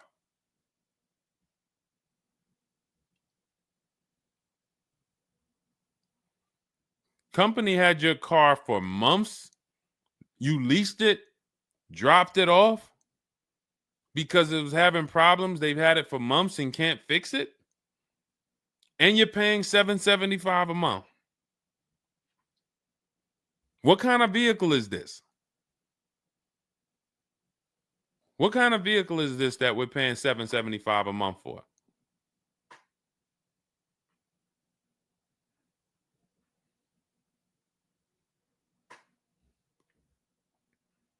I just want to give you some time to type. I mean, I like to try to give you, I like to try to give you a like, what would I do in this situation? And then you have to realize that you can never put yourself in this situation again. Pacifica, a Chrysler Pacifica. It's just getting worse and worse. $775. Do you know what you could be driving for $775? See, the used car leases. Why the used car leases? They don't even make financial. It's not even like a huge financial win. If you'd have told me I'm driving a Chrysler Pacifica and it's $300 a month, $250 a month, then I'd said, okay, well, maybe they're giving you a stupid deal. But I could show you 5 cars for $775 a month that are $80,000 and $90,000 cars, brand new cars. I'm sorry, for $775 a month, I can show you $775, $60,000 cars, $55,000 to $65,000 cars, no money down. I also traded in a Buick and they gave me $2,000 for that. Listen, dear. All right. They want to keep you in the car. God, how can you get out of this car? Oh man. And just so you know, some situations you can't get out of. So it's not like there's always a way out. There are some situations. That's why the reason why I want you to have my book, 7 Steps, Cars from Home, 5-star rated, Google it. The reason why is because you're not going to, once you sign that paperwork, it's not as easy as you've been taught to just get out of it. If it's a bad deal, if it's an overpayment, you go switch your car, it doesn't mean you got out of that deal. You just got out of that car. You rolled over the negative equity to this deal. Car deals are like, once you sign them, the damage is done. And then it's about, all right, what's the best way to get out where I lose the least amount of money on this deal? But I'm going to lose. Negative equity, it's going to be there. So it's much better to arm yourself beforehand than to say, all right, I'm in this situation now. How do I get out of it? Because some situations can't be gotten out of. People used to walk into the dealership, they got 15,000 of negative equity. Oh man, you can't get me in nothing. Can't get you in nothing. Well, when I put you at this car, you see this car, you like it, right? Yeah, man, I like that. All right, I got you the $450 a month on that car. That's a good payment. Absolutely, man. Come on, I'll take that right now. Okay, now let's bring your $14,000 of negative equity over. Yet $450 a month. That goes up to now $700 a month. Oh man, shoot, man, yeah, nah, that I can't even afford that. But hey, here's the bad part. Even if you could afford it, the bank's not going to approve it. So it doesn't matter if you could afford it because the bank's not going to approve it. So you cannot get out of that car. So that's why you arm yourself now. That's why I'm telling you, before you need a car, before you go sign the paperwork, make sure that you are armed with the right information. So now, if in this particular case, and you have a cosigner, you put a cosigner on here, told us to wait 6 months, and then we can switch owner names and info. Every time I think this can't get worse, you make another comment, and it just gets worse and worse. They called me in yesterday to pick it up, and the same problems were present.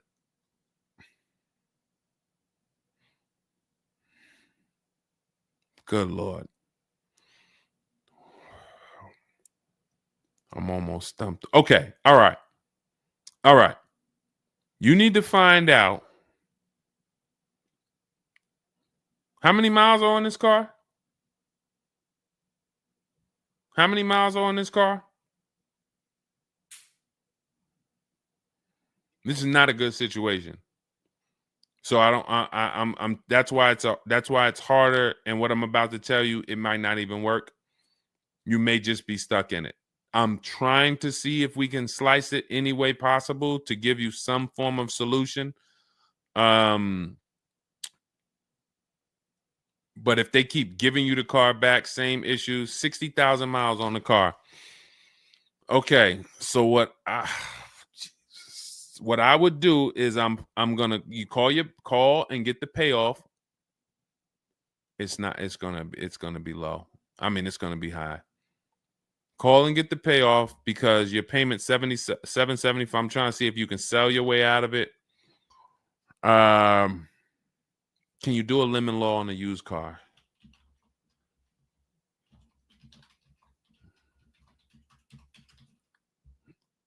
Let's see. Yes, some states have lemon laws that cover used cars, but the specifics vary by state. What state are you in? If they can't fix the same issue, but it's an aftermarket warranty.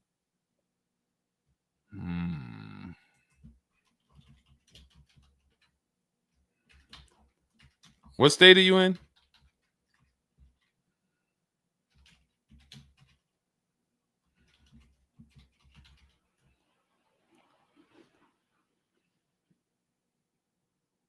Maryland.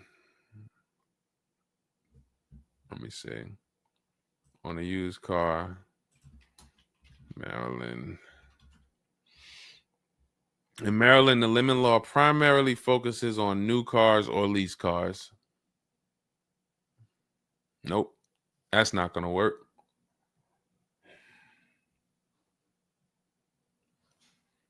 Jeez.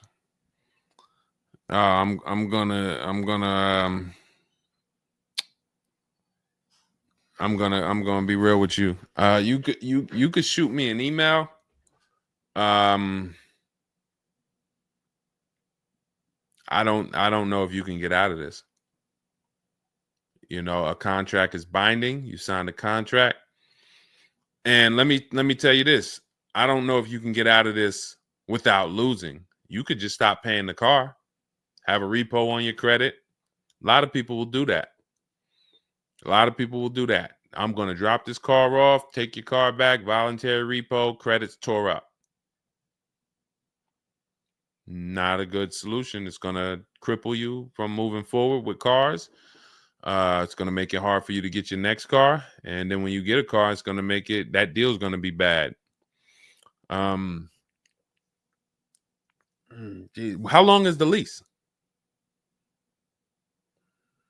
So this is just for those of you who are just joining us. We have this young lady got she leased a used car. Don't do this.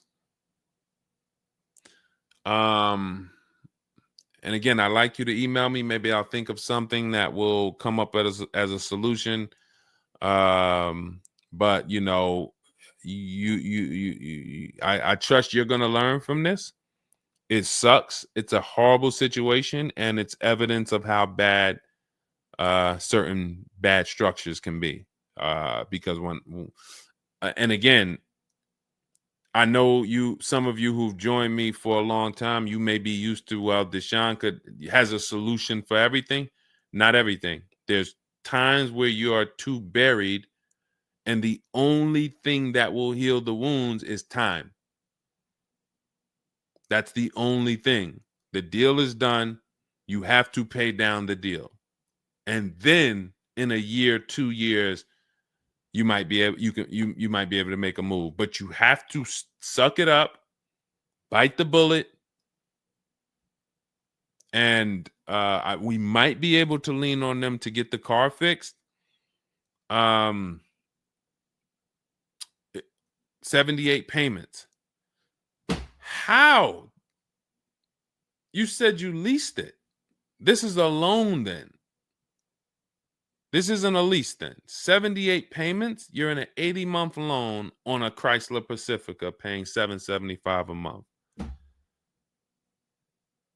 It's not a lease, that's a loan, and it's 8 years that it's 7 years. 7-year loan.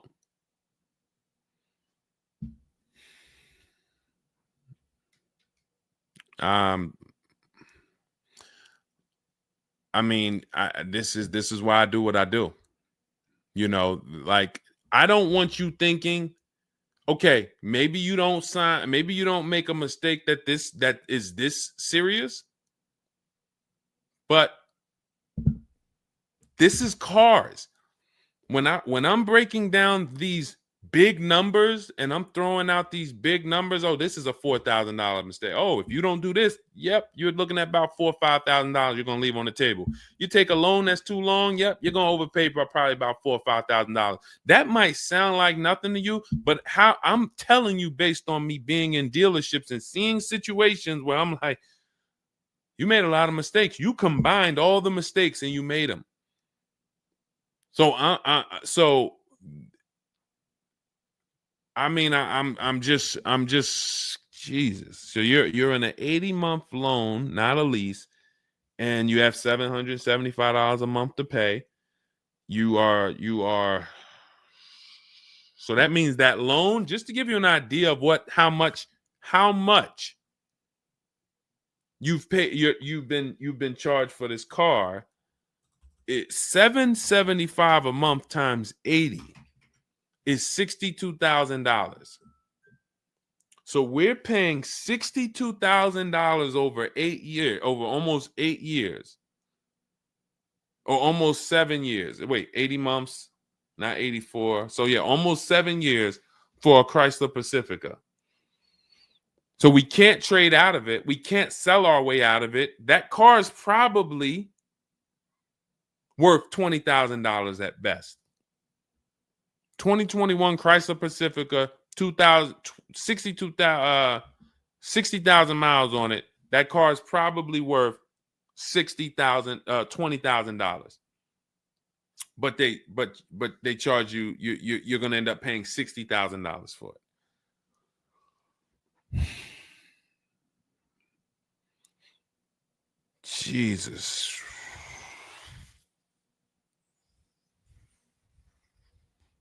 Most people will let the car go. Most people will let the car go. I don't. If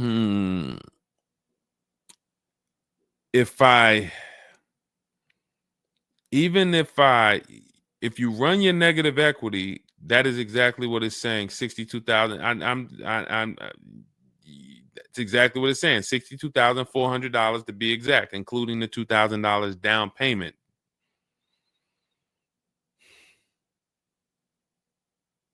What's the name of this company that you did business with?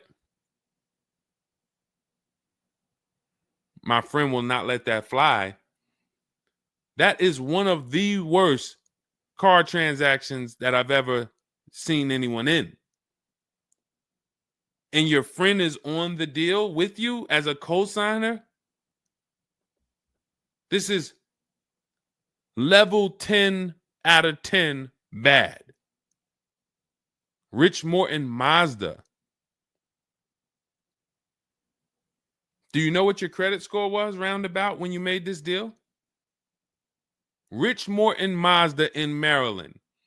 Everyone remember that name. Rich Morton Mazda in Maryland. Stay away from them. This is one of the worst deals I've ever seen. She is the main person they told me I could not sign the papers.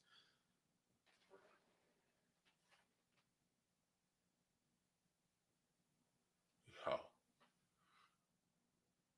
We wouldn't be friends anymore. Now, here's the truth. Nobody pulled the wool over anybody's eyes. We looked at these numbers. She didn't say to you, wait, these numbers look crazy. I'm not signing them. You're not getting this car. Both of you went in there and signed these deals. So let's I'm not even going to say she's the friend, but nobody's going to say, well, y'all tied me up and held a gun to my head and made me sign those numbers, and y'all didn't even read those numbers to me. So, but, jeez,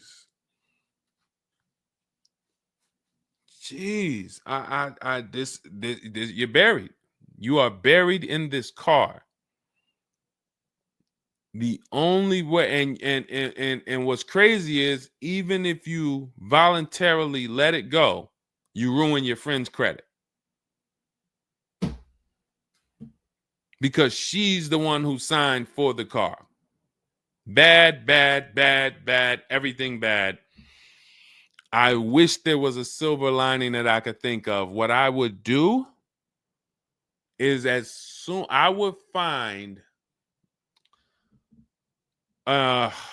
you need to find out how upside down you are. You need to go on CarMax, write down these 6 sites, write down these 6 websites. You need to go on CarMax, Driveway, Kelly's Blue Book, Cash Offer, Auto Nation, Carvana, Car Gurus, Cash Offer. And you need to see what that car is worth. Let's say they say the highest offer is $25,000. $25,000. The total of your payments is not what you owe. That's what you would have paid after 7 years. You need to call the bank and you need to get the payoff. That is what you do tomorrow morning. You go on those websites tonight or today. You find out what this Chrysler Pacifica is worth. And then you call the bank tomorrow or the next or whenever, and you get the payoff. And you need to know what that gap is. If that gap is $25,000, then I am trying to get out of that car, and it might not be this year. It might not be this year, but I need to right now. I would go into an electric car lease where I could get, like, there are certain electric cars, and if I was shopping them, I would choose a bunch of them that were 50. I mean, I got a couple people who've gotten Like Val, she just got her electric vehicle. Some of these electric vehicles people are saving. This is a 1.16, but even going back to Zafrina's first deal, she got an electric car and she probably got like close to 17 grand off the car. Milligan, I always use Milligan because she got one of the biggest discounts ever using what we use. It's an electric car, but she got, where's Milligan? I got to label these better, Dolan. Remind me I got to label these better because I cannot just cycle through these. Sean got 20 grand off. The reason why you need a car that when you shop your deals, you need like $30,000 off the price of the car. And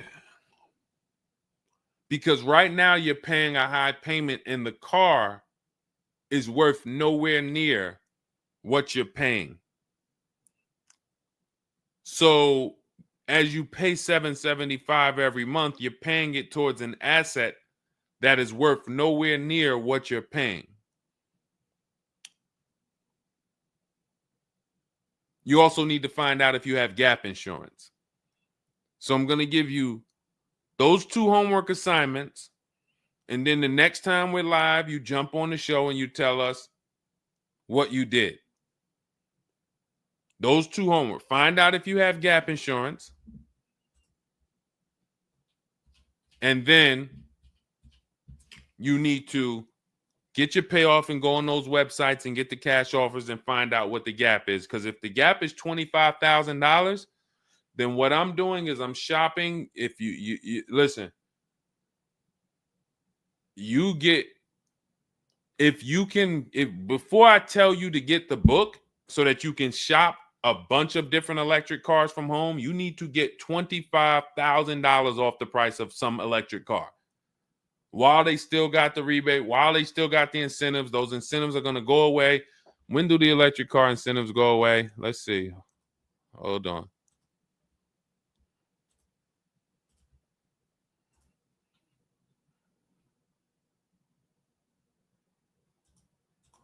Hold on.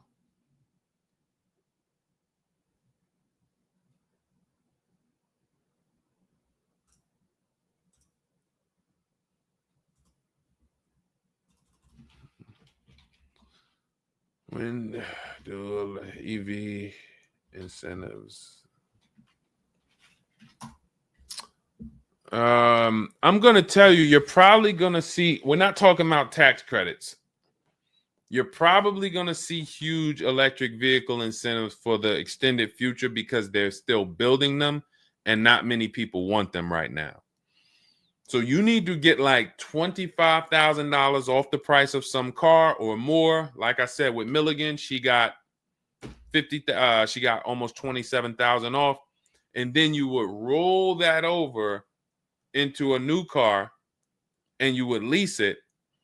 And your payment's going to be high, but you're going to be in a good car. So if you lease a car and you end up with after you knock off that 25, 30, $30,000, and I would be just shopping multiple electric vehicle leases using our system. Again, at this point, you're either going to listen to me or you're not. So, I mean, I'm just going to assume you are. And you would just run multiple electric cars through our 25-to-5 system and see, all right, how much could I get off that one? Oh, they're saving me 15 grand. Nah, that's not enough. All right, let me go pick this Kia SUV. All right, how much can I get off that? Oh, 17 grand. Nope, nah, that's not enough. Oh, let me pick this one. Oh, they're giving me 22 off. All right, that's better. Let me see if I switch this car over to that, how much they would give me. And you're trying to get out of that car, but you cannot bring all of that negative equity over unless you already knock down this new car by $20,000 or $25,000 because the bank is not going to approve it. So you need something that you can save that kind of money off of and then come over to a lease and then, all right, forget about lowering your payment right now. You could lower your payment right now. You need to get out of that car into a better car for the same payment or similar payment. You're not lowering your payment. Only way you're going to lower your payment is to get rid of the car, ruin your friend's credit. But once you do that exercise, let me know where the gap is. Next time you see me live, jump on. Hey, Deshone, I did it. The gap is like $22,000, or the gap is $30,000. If the gap's 30, then we got to see what we do there. But the long-term plan is I need to get out of this and I need to get into an electric vehicle that I can lease for 3 years so that I can bury all that negative equity into this car. And what it's going to be is it'll be like, all right, I'll knock 25 grand off the price. Normally my payment would be stupid low, like $250 a month, because I just knocked 25 grand off this. But I'm actually just putting the 25 grand from this Pacifica back on there. So it's still going to be around 700-800, but I'm driving a brand new car. And then once my 3-year lease is up, I can actually be done with this versus being in this for 78 more months. All right. So next time I'm live, jump on and, tell me you did the homework and we can see if we can actually, try to get you to some form or fashion of some type of end. Yeah, I'm not a fan of the electric car. Can't help you. Can't help you. I appreciate you being on here, but you should have not been a fan of this. How are we in a 2020? This is the part where we have to realize you have your friend tied to this car. And I'm telling you what you may be able to do to get her out of this situation and get out of this Chrysler Pacifica. That is a car that is worth $20,000 that you have a loan on of $55,000+. And you're like, I don't like this electric car. I'm not a fan of it. I'm telling you, there's tons of them out there. We should not even have our friend on this deal. So be a quality friend. Don't be like the people who will come into the dealership, put their friend on the credit, on the credit. Hey, can you sign for me? I had one girl that would come in and she had her mom on one car, burned her mom, and they had somebody else from the church coming in here to sign for her to get another car because she burned her mother's credit. Didn't care about nobody. Do not be that person. You have someone tied. Your friend was nice enough to be on this horrible, terrible deal with you. Now you need to do something to show her you are trying to get her out of this deal, regardless of how you feel about the car, because you should be feeling terrible about the Chrysler Pacifica that you're in that we have an 80-month loan on. She is the one who put us in this situation and we are trying to go the best route. So how are you in the deal? Does the lease go from the day you got it to the anniversary day? It goes usually 3 years. How are you in the deal? When you're saying your friend is the one that put you in the situation,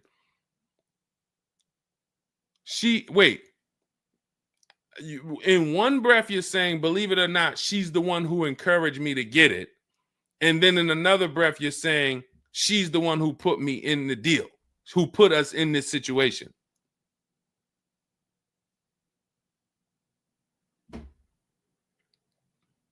I don't care who put you in the situation. It's a horrible situation. So if you want, that is the only solution, and it may not even work. So let me just be clear. Lots of people on the show, they seem to be very interested in your story. This is a very interesting story. There's not many times I had to jump on this show and hear something where I'm like, you're probably not going to end up with another car. You're probably going to be stuck in that car for at least 3 years, paying down the balance because you owe too much on it. And maybe you can lean on them to fix it, but there's no lemon law, so it's not like you can actually put it through a lemon law. So you might just be giving it back to them to fix, giving it back to them to fix. But you're in the loaner and your friend's on the paperwork. So that tells me the car was for you. It wasn't for your friend. So your friend signed for the car knowingly, may have encouraged you to get the car. Yeah, girl, I'll do it. Listen, I want to see you win. Look, maybe didn't know what she was signing, didn't understand. All right, you're $775 a month. Can you afford that? Okay, yeah, I could afford that. Okay, perfect. All right, I'm going to sign for it. Didn't realize maybe it was for 7 years. and didn't realize that, oh, shoot, you're going to be paying 60 grand for this car, and didn't know, oh, this car is going to be in the shop, but it's your car because you're the one in the loaner. It's not her car. She's not in a loaner. So there's only one potential solution where you could even think about getting out of this car, because no one can get you out of a car that you're $30,000 buried in. There's no bank. You could have a 900 credit score, never missed a payment in your life. No bank is going to approve taking $30,000 from this Chrysler and putting it onto whatever new car you decide you want. You need to get a huge discount off of some car. There's no car that's going to give you 30,000 off or 25,000 off except an electric vehicle. So if I'm telling you something that may not even work, but it's your only route, that's all you got. You want to come up with something else, repo the car, ruin your friend's credit, I got nothing to do with that. My only job is to try to provide and advise a solution to when people tell me, this is my situation, this is my goal. Normally people have 2 or 3 options. You have half an option. Like, you ever play spades? 1 and a possible, 3 and a possible. You have none and a possible. The possible might not walk. But I'm telling you, do this exercise, and then we can see if that possible will walk. If it doesn't, you got no books. You stay in the car, and that's your only option. It's a bad situation. One of the worst I've ever seen. And I'm not saying that to beat you up. I'm saying that so you realize the severity of the transaction. So if I have to bite this bullet and I got to pay this car for the next 2 years, 3 years, it's because I'm in a bad situation. And then when I pay down this car, maybe I can make a different move in 2 years. And then I'll be much wiser before I make my moves, so that I never end up in this situation again. Okay? So for everybody who joined, this was great. Again, my goal is to keep you from ever making mistakes. Every mistake you make on a car transaction costs you thousands of dollars. There is no the least expensive mistake you could make is getting gap insurance when you didn't need it. Getting gap insurance when you didn't need it, you just paid probably $400 or $500. You didn't need it. All right, you lost $400 or $500. That's the least expensive mistake you can make on a car. Everything else is thousands of dollars, $2,000 mistakes, $5,000 mistakes, and more. So you can avoid every mistake by having a step-by-step checklist. If it's in Deshone's book, I do it. If it's not in his digital book, I don't do it. So there's no way I'm going to make a mistake. That's okay, TJ girl. We'll be back tomorrow. If I'm giving you a checklist, check, do this, check, check. You're doing everything I say do. There's no room for a mistake.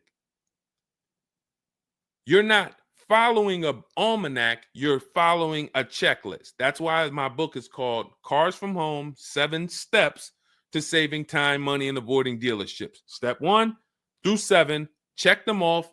You do car transactions mistake-free.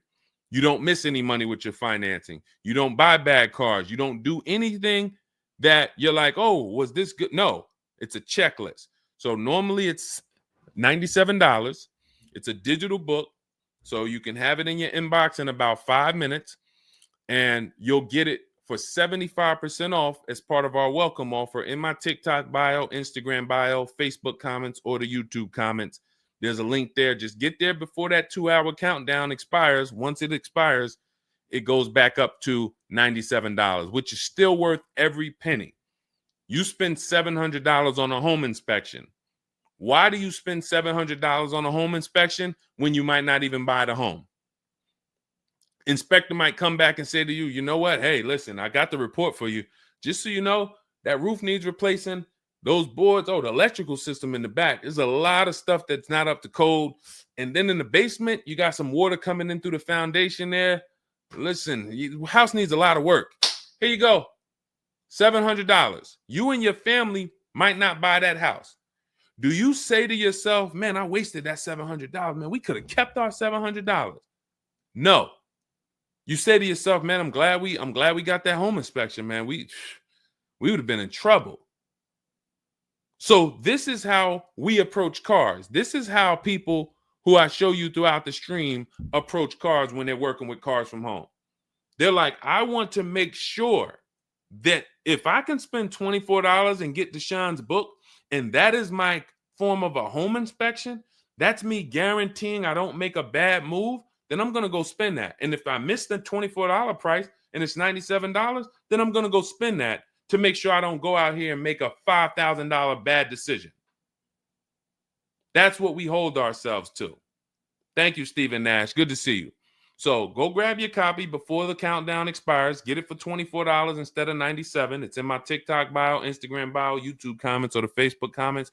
And then use that step-by-step. New cars. Everything is in there for you to shop empowered, mistake-free, for you to be the prize.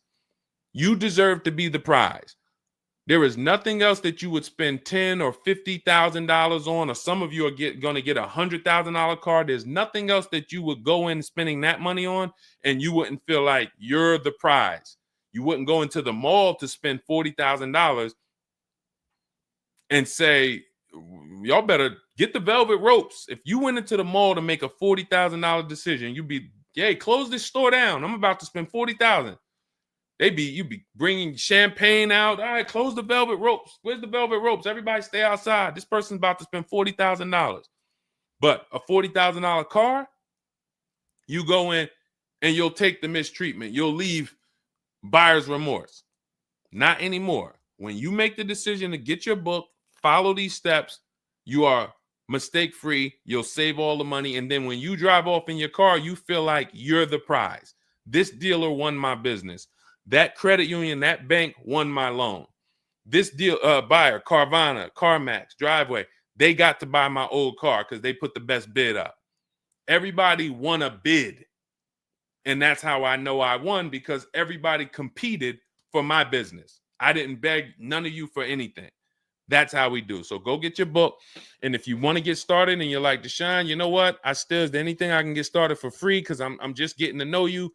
I don't really know you yet. Now I want to see, then go grab my free cheat sheets. Dolan will put a link in the comments for you guys. It's Deshone's cheat sheets. It's also in my TikTok bio, my Instagram bio. And you can see what we give to people who want free advice to get you started. But if you're like, no, give me the blueprint. Give me the bang, bang, step-by-step, start to finish. That's my digital book. Go get it. And carry in gifted hands. Please check back in with us. Let me know when you do that exercise how big that gap is between what the Pacifica is worth and what the cash offers will buy, what will pay for it. And then hopefully you can get to some solution. So I appreciate you sharing the story. I appreciate you being forthcoming, and certainly we'll wait to hear from you. Thank you everybody for joining us. We've been on here for almost 2.5 hours. It was a longer show, but I hope you all got a lot out of it. We talked a lot about all different things. Yeah, that's Denzel on the bookshelf. Absolutely. I got a lot of people on the bookshelf. I got Lucille Ball on the bookshelf. I got Miss Harriet Tubman on the bookshelf. Mr. Marcus Garvey. Who knows who that is?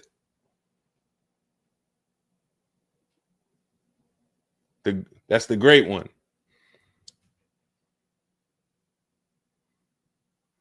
Y'all know what it is. I only have the greats around me. Alexis Chu, you don't know who that was? Who could tell Alexis who that last person was? Man, you better get up on the honeymooners. Yep, that was, yes, TJ girl. Yep, Jackie Gleason.